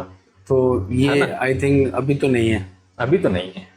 मैं करता हूँ, मेरे पास करता हूँ, मेरे पास आता है सर मुझे कोच बनना है, क्या करा है सर 2 साल हो गए खेलते हुए, कौन सी क्लास में? 12th में हूँ। मैंने कहा तो 12th में तो कॉलेज में नहीं खेलेगा सर, वो देखता हूँ। मैंने नहीं, तो कोचिंग करने में कोचिंग कराऊंगा, पर ये है कि मेरा वाला जो प्रोफेशनल बैच चल रहा है उसमें तुझे खेलना भी है ना। वो झिझकता है थोड़ा सा, मुझे कम खेलना आता है, पर ग्रेजुअली सारे सीख जा। अभी कई बच्चे ऐसे हैं मेरे पास जो मेरे पास कोचिंग करते थे और मेरे वाले बैच में खेलते थे, आज बहुत अच्छी अच्छी स्कूलों में कोच है। तो अब आते हैं, क्या ज़्यादा कॉमर्शियल होने पे थोड़ी क्वालिटी में कमी आती खेलने में? बात वही आती है भाई, आपने एक एलन इंस्टीट्यूट चला रहा है, एक छोटा इंस्टीट्यूट चला रहा है, तो जरूरी नहीं है कि छोटा इंस्टीट्यूट खराब है, छोटा इंस्टीट्यूट भी अच्छा हो सकता है। ओके। है ना, बस वो है कि आपके कोच होना चाहिए। और एक चीज मैं बच्चों के लिए भी कहूंगा कि आप बार बार कोच स्विच मत करो, सर्टेन लेवल पे पहुंचने के बाद स्विच करो आप कोच को। क्यों? उस कोच को ही पता है आपकी, उसने आपको जीरो से खिलाया है, उसने आपको स्टेट चैंपियन बनाया है, उसको पता है आपकी। वो कोच अपने आप ही कह देगा कि भैया आप मेरे बस की नहीं है, तू आगे जा। बच्चे क्या होते हैं, एक दूसरे की देखा देखी, पेरेंट्स की देखा देखी, पेरेंट्स भी आपस में बात करते हैं, अच्छा तू वहाँ सिखा रहा है, अच्छा इतनी अच्छी कोचिंग होती है तेरा बच्चा तो। अरे तो उसका बच्चा अच्छा क्यों खेल रहा है, उसका रीजन ढूंढो पहले, है ना। कोच स्विच करने से कुछ नहीं। आज एलन में पढ़ाओ, रिजल्ट नहीं आया तो तुम कल से पूजा बंसल क्लासेस में पढ़ा दोगे, तीसरे नहीं आया तो आकाश में पढ़ा दोगे। रिजल्ट आना होगा तो एक बार में आएगा। एक सर्टेन लेवल पे पहुंचो आप, फिर आप कोच ही आपको बोल देगा कि नहीं भैया आप मेरे लिए बस है, तेरे बराबर का मेरे पास कोई बच्चा नहीं है, तू गोपीचंद एकेडमी चला जा, तू वहाँ चला जा, तू वहाँ चला जा, कहीं भी चला जा, प्रकाश सर की एकेडमी चला जा। पर पेरेंट्स की आजकल वो है कि जल्दी से जल्दी रिजल्ट चाहिए। साल भर में मेरा बच्चा चैंपियन बन जाए, ऐसे नहीं बन सकता। आप 10वीं कितने साल में करा रहे हो? 15 साल की उम्र में करा रहे हो। तो 15 साल आपने पढ़ाया तभी 10वीं के लिए तैयार हुआ है। 10वीं के बाद आपको सब्जेक्ट दिलाना है तो आप सोचते नहीं यार इसको डमी स्कूल में डालूं, इसको एलन भेज दूं, इसको वो भेजे। आप पहले थोड़ी सोचोगे, 8वीं में 7वीं में थोड़ी सोचोगे डमी करा दूं, एलन भेज देता हूँ। सबसे बड़ी गलती पेरेंट्स की और बच्चों की है। बच्चा जैसे 15 साल का होता है, थोड़ा समझदार होता है, वो ये सोचता है यार इसका ये वाला लड़का अच्छा खेल रहा है, मेरा पार्टनर अच्छा खेल रहा है, मैं उस अकेडमी चला। ऐसा नहीं। आधे बच्चे इसीलिए खत्म हो जाते हैं, कैरियर खराब हो जाता है कि कोच स्विच कर लेते हैं। अच्छा। अब उस कोच को पता है इस बच्चे के बारे में, पर उस कोच इतना वो नहीं लेगा, उसको पॉजिटिव नहीं लेगा उतना उसको, जितना आपके पास पहला वाला कोच है। ओके। आप कोचिंग पे किन बातों पे ध्यान देते? मैं सबसे पहले कोचिंग में ध्यान देता हूँ इंटरेस्ट डेवलपमेंट पे, स्किल्स पे, ठीक है, फन एक्टिविटी पे, और फिर बाकी सारी चीजें आती है। भारत में जो बैडमिंटन को बढ़ावा कैसे मिलेगा? बढ़ावा क्या तो मिल करना रहा है, चाहिए? बहुत बढ़ावा मिल चुका है, बहुत अच्छे प्लेटफॉर्म्स हो चुके हैं, बहुत अच्छे अच्छे टूर्नामेंट्स होने लग गए, 5-5 ऑल इंडिया रैंकिंग हो रही है, स्पॉन्सर्स आपके पास इतने सारे हैं। और सबसे अच्छी चीज़ जो आ रही है वो यही है कि आपकी जो एसोसिएशन है, आपकी जो गवर्नमेंट बॉडी है, वो स्पोर्ट्स को इतना प्रमोट कर रही है। आप करने वाले तो बनो, और थोड़ा सा ये भी करना चाहिए इनको कि इनिशियल लेवल पे भी इनको स्पॉन्सर मिलने चाहिए बच्चों को। जनरली होता क्या, इंडिया में कोई किसी ने अच्छा टाइटल मिला है, उसको नेशनल चैंपियन बना है, तब स्पॉन्सर उसको तुरंत आ जाता है। यही स्पॉन्सर अगर पहले से आने लग जाए ना भाई, जैसे गवर्नमेंट तो कर ही रही है, प्राइवेट स्पॉन्सर्स आने लग जाए तो बहुत जल्दी मिलेगा। फिर आपको सोशियोलॉजी वाला पार्ट लेना पड़ेगा, फिटनेस वाला पार्ट लेना पड़ेगा, फिजियोथेरेपिस्ट वाला पार्ट लेना पड़ेगा। ये जब तक डेवलप नहीं होंगे ना इंडिया में, तब तक थोड़ा सा बैकवर्ड ही रहेंगे अपन। बड़ी बड़ी जैसे फॉरेन में है, जैसे आप जाते हो फॉरेन, जैसे मैं कई बार जाता हूँ फॉरेन कंट्रीज में, कोचिंग भी करता हूँ, तो वहाँ पे जो स्टैंडर्ड है, चाहे उनको खेलना नहीं आता है ना। अब जैसे मैं मॉरिशस कोचिंग करता था तो वहाँ पर खेलना नहीं आता है, पर उनके पास फैसिलिटी इतनी अच्छी है ना कि फिजियो भी है, सोशियोलॉजिस्ट भी है, और एनालिस्ट भी। एनालिस्ट अपने पास है ही नहीं आजकल, अभी भी नहीं है एनालिस्ट। अब जो इंडिया कहीं पे भी नहीं है, कहीं पर भी नहीं है। इंडिया टीम के साथ इंडिया कैंप में एनालिसिस होते हैं, ओके, है ना, बाकी कहीं भी नहीं होता। स्टेट बॉडीज में नहीं होते हैं। सर एनालिस्ट होना एक जरूरी है, वो आपका डेटा तैयार रखता है। आजकल ये काम कोच ही कर रहा है, एनालिसिस का काम कोच ही कर रहा है, लेकिन एनालिसिस एक अलग होता है जो आपकी फिजिकल ही बता। हाँ, जो आपकी फिजिकल में बताएगा कि भाई तू, मैं चाइना गया था कोचिंग करने, तब मैंने लिंडन को खेलते हुए देखा था, ओके, है ना। मेरा जो जिसने मुझे बुलाया था मैंने उसको यही कहा था मुझे लिंडन प्रैक्टिस। तब मैंने देखा लिंडन खेल रहा था तो सामने 2 जने खेल रहे थे, और लिंडन की तरफ 12 कोच खड़े थे। कितने? 12 कोच, जिसमें एनालिस्ट भी था, जिसमें फिजियो भी था, जिसमें 12 जने की बाउंड्री हाफ कोर्ट में यूँ खड़ी थी, और सबके हाथ में एक पैड था, और सबके हाथ में पेन था, और सब कुछ ना कुछ नोट कर रहे थे। फिर मैंने उससे कहा, मैंने कहा एक से किसी से बात कराना, तो उसको चाइनीज ट्रांसलेटर था मेरे साथ, उसने उससे बात करी, तो बोले 12 जने खड़े हैं, वो 12 जने कोच नहीं है, ओके, है ना। उसमें एनालिस्ट भी है, उसमें फिजियो भी है, उसमें ट्रेनर भी है। तो जो ट्रेनर का काम है वो ट्रेनर का काम कर रहा है, जो कोच है वो, अगर कोई कोच है वो फॉरेन एक्शन देख रहा है तो सारे फॉरेन एक्शन ही देख रहा है, टॉस वाले। अच्छा ये नोट कर रहा है वो, ठीक है। एक जना फुटवर्क देख रहा है तो फुटवर्क ही देख रहा है उसका, एक जना बॉडी बैलेंस देख रहा है तो बॉडी बैलेंस ही देख रहा है। वो एनालिस्ट की पूरी एक टीम हो जाती है, आप तब चैंपियन बनाया। तब चैंपियन बनाया जाता है। ओके, आपको क्या लगता है सरकार और प्राइवेट को, सेक्टर को कुछ करना चाहिए खेलने के लिए? नहीं, सरकार तो कर रही है, मैं सरकार से तो बहुत हैप्पी हूँ, सरकार तो बहुत कर रही है। कैसे कर रही है सरकार? सरकार आपको सब जगह फंडिंग कर रही है, सेंटर्स में। वो बात अलग है, सेंटर्स में कुछ करते हैं कुछ नहीं करते हैं, वो इम्पोर्टेंट है ना, ग्रास रूट पे आना चाहिए। वो भाई, कैसे आएगा? वो तो सरकार देखो, आप खुद ईमानदार हो जाओ, आदमी खुद ईमानदार हो जाए ना, ओके, बस तो फिर कुछ कहने की जरूरत ही नहीं है आप। अगर आप अपना काम ढंग से करने लग जाओ, आप ईमानदार हो जाओ, आप अपना काम ढंग से करने, आप रोज जाके घर पे खुद को सवाल करो भाई मैंने आज जो मेरा काम था मैंने काम करा कि नहीं करा, बस हो गया। जो भी अच्छी कंट्रीज है, आप जापान ले लो, नॉर्वे ले लो, आइसलैंड ले लो, छोटी छोटी कंट्री है ये, इनका देखो तो सही आप कल्चर क्या है। सेल्फ खुद ही है, पानी का नल खुला है तो जो निकलेगा वो बंद कर जाएगा, अपने यहाँ तो खुला है तो चार जने निकल जाएंगे, बंद नहीं करेगा। अपन बोलेंगे यहाँ कचरा नहीं डालना, सबसे ज्यादा कचरा वहीं डालेंगे। सिविक सेंस नहीं है। सेंस नहीं है। अपने पढ़े लिखे हैं सब, मैं नहीं कर रहा हूँ पढ़े लिखे नहीं, पढ़े लिखे हैं पर पढ़े लिखे गवार है सब, है ना। यहाँ पे लिखा है हॉर्न नहीं बजाना, सबसे ज्यादा हॉर्न वहीं बजाएंगे। यस, तो जब तक आप खुद अपने ऊपर नहीं करोगे कि भाई मेरे को ईमानदार होना है, मेरे को मेरे काम पूरे करने हैं, अगर मैं ये हो जाऊंगा तो बस फिर तो हर कोई यही सोचने लग जाएगा मेरा काम करना है, खत्म। एंड ऑफ द डे क्या होगा, रिजल्ट सब अपना काम करेंगे। आज कोई कोच है, ठीक है, कोई कुर्सी वाला कोच होता है, कोई प्लेइंग वाला कोच होता है, कोई टैक्टिकल वाला कोच होता है। प्लेइंग वाला कोच होता है जो खेलता भी है सिखाता भी है, टैक्टिकल कोच होता है खड़ा हो गया भाई टॉस मारना है कॉर्नर पे, यार तेरा टॉस कॉर्नर पे नहीं जा रहा, अरे क्यों नहीं जा रहा बता तो सही उसको, क्या दिक्कत आ रही है, कौन से एंगल पे मारना है, कहाँ पर मारना है, ठीक है। कुर्सी वाला कोच, हाँ भाई छोटू देख लियो, आज ये करा देना रवाना। तो ये अपना काम अगर जिम्मेदारी से निभाओगे तो आप फिर सोचो आप देश कहाँ पहुंचेगा। आप फिर क्या 1 लाख से सेंड के आप 20 लाख से सेंड मिलेंगे आप, ग्रास रूट लेवल पे ही आप कर दोगे, ठीक। और एक चीज और, पेरेंट्स का इन्वॉल्वमेंट नहीं होना चाहिए कोचिंग के अंदर। कोचिंग, पेरेंट्स को कोच नहीं बनना है, अगर आपको कोच बनना है तो भैया फिर से बढ़िया तो फिर कोच रखो ही मत आप। तो साल भर 2 साल देख देख के पेरेंट्स ही सीख जाते हैं, सर इसका है ना वो बैकएंड थोड़ा सा कमजोर है, यस, है ना। अरे भाई बैकएंड कमजोर है, बैकएंड लेवल तक तो आने दे उसको, तभी तो बैकएंड सिखाएंगे। फोरहैंड की शटल मारना नहीं आ रही आप करो, बैकएंड सिखा दो इसको। और बैकएंड है इजी बट थोड़ा तो टफ है। बैकएंड में टेक्निकल पॉइंट है, बैकएंड मारना कोई रॉकेट साइंस नहीं है। अगर आपने ग्रिप सही पकड़ी, आपने शटल का कांटेक्ट सही है तो आपका बैकएंड अच्छा है, यस, है ना। लेकिन अगर आपकी ग्रिप ही गलत है, आपको पता ही नहीं है, अभी मैं बोलूँ 90% कोच को पूछ लो कि रैकेट के नीचे कितने वो होते हैं कट, है ना, कोई नहीं बता पाएगा। सही बात। रैकेट की ग्रिप होती है, वो कितने कट होते हैं उसके अंदर, जैसे अपन बोलते हैं ना षष्ठाकोण अष्टाकोण, कितने कोण होते हैं उसके अंदर, अच्छा। कोई नहीं बता। जो नीचे का बिल्कुल, हाँ नीचे का होता है, लोगो लगा रहता है। लोगो लगा रहा था वहाँ पर, ठीक है। उस हर एक कट का मतलब है, ओके, उसके अंदर 8 कट होते हैं, ठीक है। 8 शेप, 4 बड़ी और 4 छोटी, यस, 2 छोटे है ना, वो कोने में साइड में बड़े, हाँ। यस, 8 हो गए। अब आपको 4 बड़े का क्या मतलब होता है और छोटे का क्या मतलब होता है, ठीक है। बैकएंड के लिए बेसिकली डिजाइन करा गया है कि राउंड कर देंगे तो आपको बैकएंड लेना नहीं आएगा, इसलिए ये कट डिजाइन करें।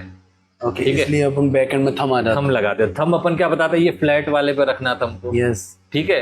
अब बैकएंड की एक होती है कॉर्नर ग्रिप बोलते हैं जिसको, ओके, जो छोटा वाला कट होता है वहां भी अंगूठा रख के खेलते हैं, ओके, खेल सकते। ठीक है। स्मैश में आप मारते हो फोरहैंड ग्रिप से, लेकिन आपको 100% पावरफुल स्मैश मारना है तो आपको थंब ग्रिप कॉर्नर वाली यूज करनी पड़ेगी। ओके, डबल्स में आप रैकेट ऊपर से पकड़ते ओके, हो डिफेंस के लिए, हाँ।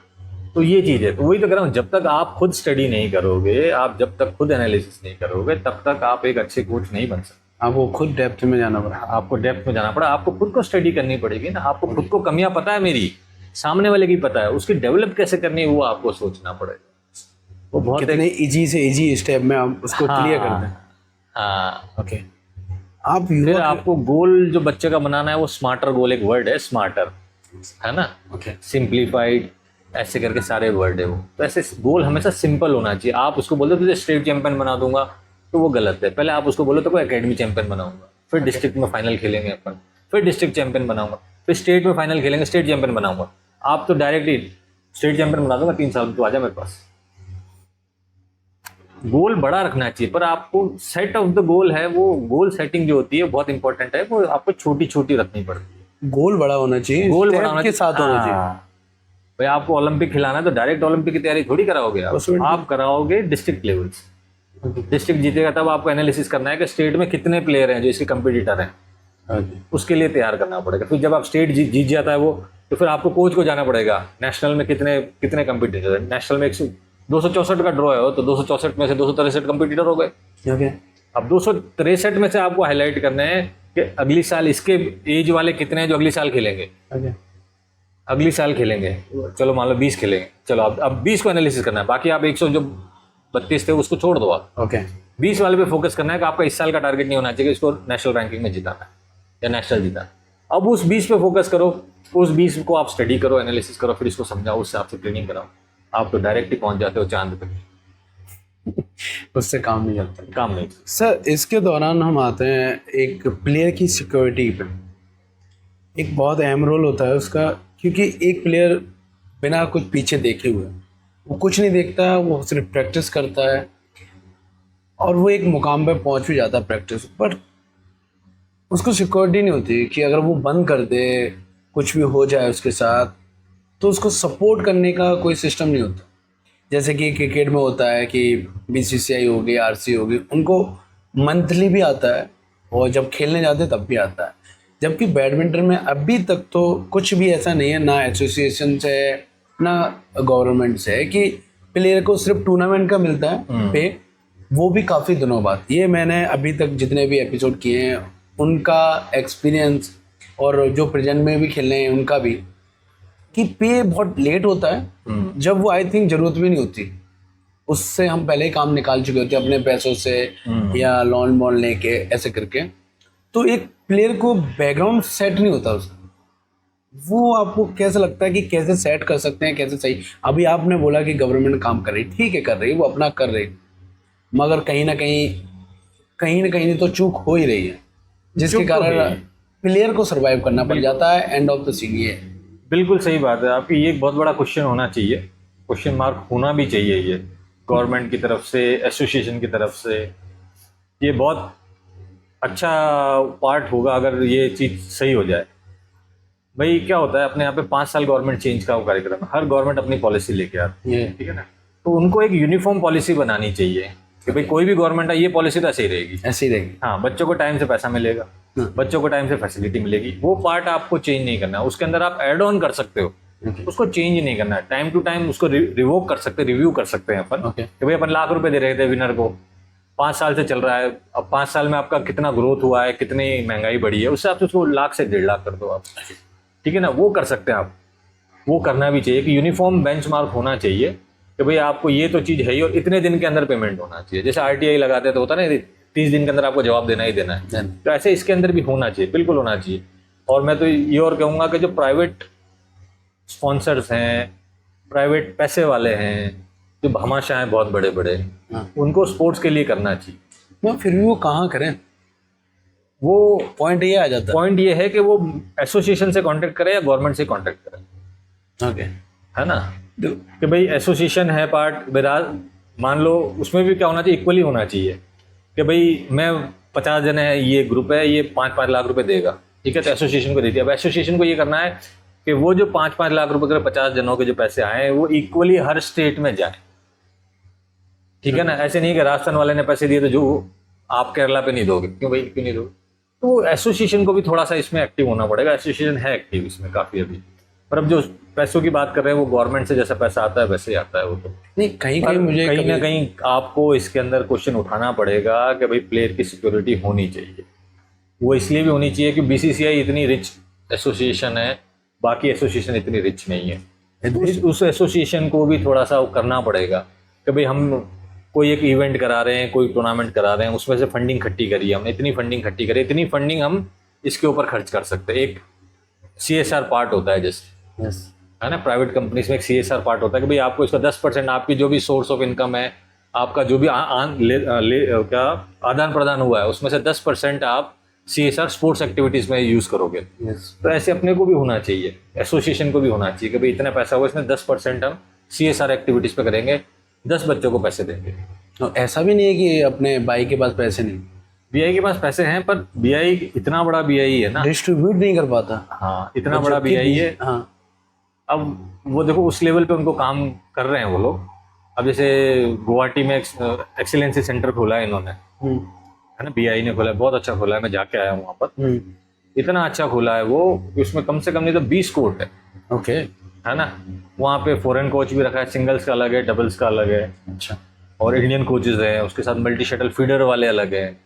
बहुत अच्छा सेंटर सेटअप किया है वो, बहुत शानदार सेटअप करा है। तो BI की इसमें तारीफ करूंगा, वो डेवलप कर रही है अब धीरे धीरे, इस चीज़ पे आ रही है वो। फिर भी एक जो सिक्योरिटी की बात आती है, वो अगर कहीं ना कहीं करना चाहिए। तो अब तो भाई की फीस भी ली जा रही है आईडी बनाने की, हाँ, तो उसके तहत पे भी कुछ किया जाए छोटा मोटा भी, जैसे बच्चे भाई जब इन्होंने फीस का इन्वॉल्वमेंट चालू करा है कि हर साल रिन्यू होगा, तो ये आगे भी करेंगे, ये सारी चीजें करेंगे। ये जैसे एक जगह सेंटर डेवलप करा है, तो हो सकता है 4-5 सेंटर और डेवलप करें कहीं ना कहीं।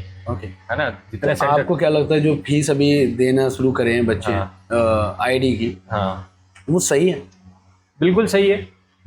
सही इसलिए है कि BI को भी खर्चा चलाना है भाई, BI को भी बैडमिंटन प्रमोट करना है। BI प्राइवेट एकेडमी है या नहीं, अंडर गवर्नमेंट बॉडी आती, जितनी भी एसोसिएशन है वो अंडर गवर्नमेंट बॉडी तो आती है। गवर्नमेंट तो ऑलरेडी ये ministry of youth affairs and sports culture के अंदर उसमें आती है। ये उनको फंडिंग करती है, गवर्नमेंट इनको फंड करती है, गवर्नमेंट के एक लिमिटेड फंड करती है। ओके, ठीक है ना, मान लो आपको X अमाउंट दिया, तो X अमाउंट में उसको सारे जितने स्टेट है वो देखना है, यूनियन टेरिटरीज देखनी है। भाई आप कोई टूर्नामेंट कराता है गवर्नमेंट वाला, जो स्टेट ने कोई टूर्नामेंट कराया, तो शटल कैसे आती है? अदर किसी हाँ, स्पॉन्सर लेके। हाँ, तो 50% स्पॉन्सर होता है उसमें, ओके, तो वो पैसा कहाँ से आता है? ऐसे बहुत सारे खर्चे हैं। ओके, स्टाफ का। तो BI अपने लेवल पे पार्ट अपना कर रही है, स्टेट एसोसिएशन अपने पार्ट पे बहुत अच्छा काम कर रही है ना। आज देखो कितने अच्छे किट मिल रहे हैं बच्चों को, योनेक्स से स्पॉन्सर हैं सारे, तो सब कर रहे हैं। अब ये क्या है, एक दिन में होने वाला काम नहीं है ये, इसमें टाइम पीरियड लगेगा।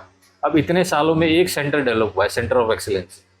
जब से मैं खेल रहा हूँ तब से अभी तक एक डेवलप हुआ है गुवाहाटी में। गुवाहाटी। अब गुवाहाटी का आप इंफ्रास्ट्रक्चर देखोगे ना, तो आप देखते रह जाओगे, इतना अच्छा इंफ्रास्ट्रक्चर है। तो वहाँ खेलने का क्या प्रोसेसिंग है आपको? वहाँ पे आप नेशनल में क्वार्टर फाइनल खेले हुए होने चाहिए, ओके, तो आपका वहाँ पे ट्रायल होती है, फिर आपका फिजिकल चेकअप होता है, बॉडी स्ट्रक्चर चेकअप होता है, ओके, और मेडिकल पूरा चेकअप होता है। उसके बाद आपका एंट्री लेवल होता है। ये प्रोसेसिंग है। हाँ, पर वो सेंटर बहुत अच्छा है, अगर वहाँ एडमिशन होता है तो बहुत अच्छा। अभी संस्कार वहीं प्रैक्टिस कर रहा है, संस्कार था डबल्स का। ओके, एक युवा खिलाड़ी के माता पिता को आप क्या सलाह देना चाहोगे? पेशेंस, जो कि होता नहीं। है। पेशेंस रखो आप, आपका बच्चा कैपेबल है, पेशेंस रखो, आप जल्दी मत करो किसी। हर टाइम टू टाइम रिजल्ट आएगा, और बैडमिंटन में रिजल्ट थोड़ा सा लेट आता है, कम से कम 3 से 4 साल लग जाते हैं रिजल्ट आने, एक प्रॉपर रिजल्ट रिजल्ट आता है। जो लोग अपने बच्चों को बैडमिंटन खिलाने भेजना चाहते हैं उनको लोग बढ़िया, बैडमिंटन जैसा स्पोर्ट्स नहीं है वर्ल्ड में, it's the fastest game of the world. और बैडमिंटन ही एक ऐसा गेम है जिसके अंदर पूरी बॉडी की एक्टिविटीज है। क्यों? बाकी सब गेम में या तो फ्रंट रनिंग होती है, या बैक रनिंग होती है, या साइडवेज रनिंग होती है। इन तीनों का कॉम्बिनेशन किसी गेम में नहीं है, सिर्फ बैडमिंटन में ही है, फ्रंट, बैक और साइडवेज। फिर हैंड आई कोऑर्डिनेशन पूरा हो जाता है इसके अंदर, ओके, है ना, और आपकी जो कैलोरीज बर्न होती है सबसे ज़्यादा इस गेम में बर्न होती ओके। अब सर अपना एक स्मैशी राउंड है, स्मैश तो आप समझ रहे हैं, तो क्विक क्वेश्चन के जवाब देने हैं आपको। तो मैं आपको पहला क्वेश्चन पूछता हूँ। दो कंपनी है, आपको अपना फेवरेट बताना, योनेक्स या लीलिंग? है। योनेक्स और लीलिंग? लीनिंग। लीलिंग क्यों? मैं पहली बार सुन रहा हूँ कोई किसी ने लीलिंग। मैं इसके पीछे एक रीज़न है। ओके, मैं योनेक्स से स्पॉन्सर था, ओके, पर मेरे योनेक्स के रैकेट टूट जाते, महीना भर 1.5 महीने में रैकेट अपने आप टूट जाते हैं। ओके। और यही मैं दूसरी कंपनी का रैकेट लेके खेलता हूँ ना, उस पर नीचे योनेक्स का लोगो लगा के खेलता हूँ, तो मेरे बहुत चलते हैं रैकेट। इसलिए मैं ये आपने किया है, नीचे लोगो योनेक्स हाँ, का है बिल्कुल करा है। और कंपनी अलग है। हाँ, मैं प्रिंस के रैकेट से खेलता था। लास्ट 2001 के बाद से मैंने प्रिंस ज्वाइन करी थी, तो प्रिंस के नीचे लोगो योनेक्स का लगाता था। फिर मुझे कार्टन वाले ने स्पॉन्सर करा, तो कोई और रैकेट लेके कार्टन का लोगो लगा के खेलता था। कार्टन के रैकेट से भी खेला हूँ। अच्छा, हाँ ये मैं आज पहली बार सुन रहा हूँ कि कंपनी अलग है और लोगो अलग है। इंडोर ट्रेनिंग या आउटडोर ड्रिल्स? इंडोर। इंडोर। सबसे फेवरेट आपका बैडमिंटन प्लेयर? जोको सुप्रियांतो, ये कहाँ से? इंडोनेशिया से, ओके। ओलंपिक चैंपियन रहा है। अच्छा।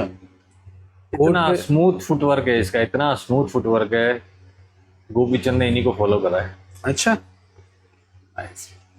कोर्ट पे सबसे मजेदार पल कौन सा या बैड? मजेदार तो वही था, आप जीतो और आपके बच्चे साथ में जीते। ओके। ऐसा टूर्नामेंट जिसमें आपने कोच बनना चाहेंगे? ऐसा टूर्नामेंट जिसमें आप कोच बनना चाहें? बच्चा मेरा होना चाहिए। अच्छा। सबसे boring fitness drill? Jogging. Jogging. ये तो सब लोग करना अच्छा पसंद करते हैं। मेरे को नहीं पता। क्या कभी खिलाड़ी उम्मीद से ज़्यादा अच्छा निकला? बहुत सारे निकले। For example? अगर राजस्थान की बात करते हैं आगे। तो निखिल का एक नाम है ना, वो इसलिए कि मैं उसको एक वर्ड बुलाता था, मैं तो जीवन भर यही रहेगा, है ना। पर वो चैंपियन बना, स्टेट चैंपियन, ओके। और गवर्नमेंट में जॉब भी लगी, ओके। है ना। तो उसको मैं ये कहता हूँ, उसी नाम से बुलाता हूँ, तो वो कहता नहीं, बोले भैया आपका ये वाला जो आप बोल रहे हो ना, ये अब ये हो गया है, अब इसकी नौकरी भी लग गई है ओके। और बिजनेस भी कर रहा है और शादी भी हो गई है। ओके। आई थिंक मुझे समझ में आ रहा है। मैंने उनसे क्वेश्चन पूछा भी उसका, आपने शायद देखा हो ना देखा हो, बट मैंने क्वेश्चन पूछा है। ओके। तो क्लियर हो गया दोस्तों कौन है जो नामकरण किया है आज। तो अगर आप बैडमिंटन प्लेयर नहीं होते तो आप क्या होते? मैं क्रिकेटर होता। मैं बैडमिंटन से ज़्यादा अच्छा क्रिकेट खेलता था। तो क्रिकेट क्यों नहीं खेला? हुआ क्या, मैं 9 साल की उम्र में बैडमिंटन चालू करा, 10वें साल में स्टेट चैंपियन हो गया, तो बैडमिंटन में आ गया। अब क्रिकेट में खेलता था, 10 साल की उम्र में जब मेंस खेलते थे हमारे रेलवेज के, तो मैं पीछे खड़ा होकर विकेट कीपिंग और बैटिंग करता था। ओके। पिताजी भेजते थे सुबह रनिंग करने, बस रनिंग करके क्या, मैं आता हूँ पीछे पीछे, मैं जाकर क्रिकेट खेलता था वहाँ पर। तो वहीं से डंडा विकेट उठाया और वहीं से मारते मारते कर लाए थे। बोले बेटा उंगलियों में लग गई तो बैडमिंटन जो तेरा खेल रहा है, तो स्टेट चैंपियन है, नेशनल में फर्स्ट 8 में है, तो तू तेरी रह जाएगी। इसलिए फिर चुपके बैडमिंटन खेलता था। क्रिकेट में फुल खेला हूँ यूके में। अच्छा। फुल 8 मैच खेला, है ना। उसमें 32 विकेट थे और 300 थे मेरे। ओके। फिर जॉब लग गई, फिर रेलवेज के लिए खूब खेला क्रिकेट। तो पापा ही एक ऐसे थे, इंस्पिरेशन थे। फिर उन्होंने कह दिया कि मेरा जो भी था वो पापा ही थे। पापा के बाद मैंने खेलना भी बंद कर दिया था। 2006 में उनकी डेथ हुई, तो 2006 के बाद मैंने रैकेट टांग दिया था, कोर्ट की शक्ल ही नहीं देखी। ओके। फिर 2008 में राज का फ़ोन आया, राज सरस्वती का, कि यार टूर्नामेंट खेलना है। मैंने बोले एक बात हो गई क्या, मैं नाम नहीं लूँगा उन लड़कों को। बोले यार वो मेरा पार्टनर था, अब उसने छोड़ दिया, मेरा ही ट्रेनी है, अब सामने किसी और के साथ खेल रहा है, तो अपने को उनको हराना है। मैंने कहा यार मैंने तो खेला ही 2 साल हो गए रैकेट। बोले नहीं यार तुझे खेलना, इज्जत का सवाल है। मैंने कितना टाइम है? बोले 20 दिन है। अरे मैंने 20 दिन में तो तैयार हो जाएंगे। वापस 3 टाइम वाली ट्रेनिंग करी, रेलवे से छुट्टी ली, 3 टाइम ट्रेनिंग करी, तो वहाँ पहुँचा जोधपुर खेलने। तो वो कह रहा फाइनल खेलेंगे। मैंने नहीं फाइनल नहीं खेलना, मैंने कहा इनके साथ, इनको तो सेमी में हरा दे, फाइनल तक पहुँचने ही मत दे। मैंने कहा ड्रॉ ऐसा होना चाहिए। तो बोले ठीक है। तो इनफैक्ट हम तो अनसीडेड थे, किस्मत से ड्रॉ भी उसी हाफ में आ गया, सेमीफाइनल हमारा भिड़ा। तो पिछले साल के काफ़ी टाइम से चैंपियन थे, तो उन्होंने इस हाफ में सेमीफाइनल हुआ। अब पहला गेम हम हार गए, मैं रिलैक्स खेल रहा था ना, हार गए।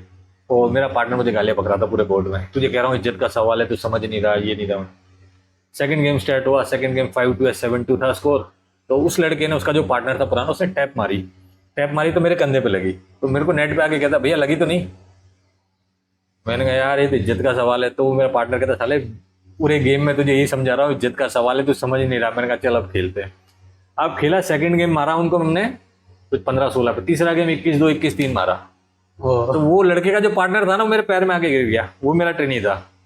बोले भैया मेरे से क्या गलती हो गई? मैंने कहा तेरे से गलती नहीं हुई, तेरे पार्टनर से गलती हुई है। तब थे गजेंद्र सिंह जी अपने जो MP हैं। ओके।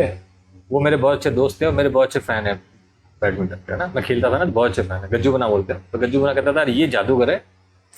तब आके उन्होंने मुझे गोदी में उठाया था, बोले ये है असली जादूगर। अच्छा। बोले मैं इसी का मैच देखने आया था। ओके।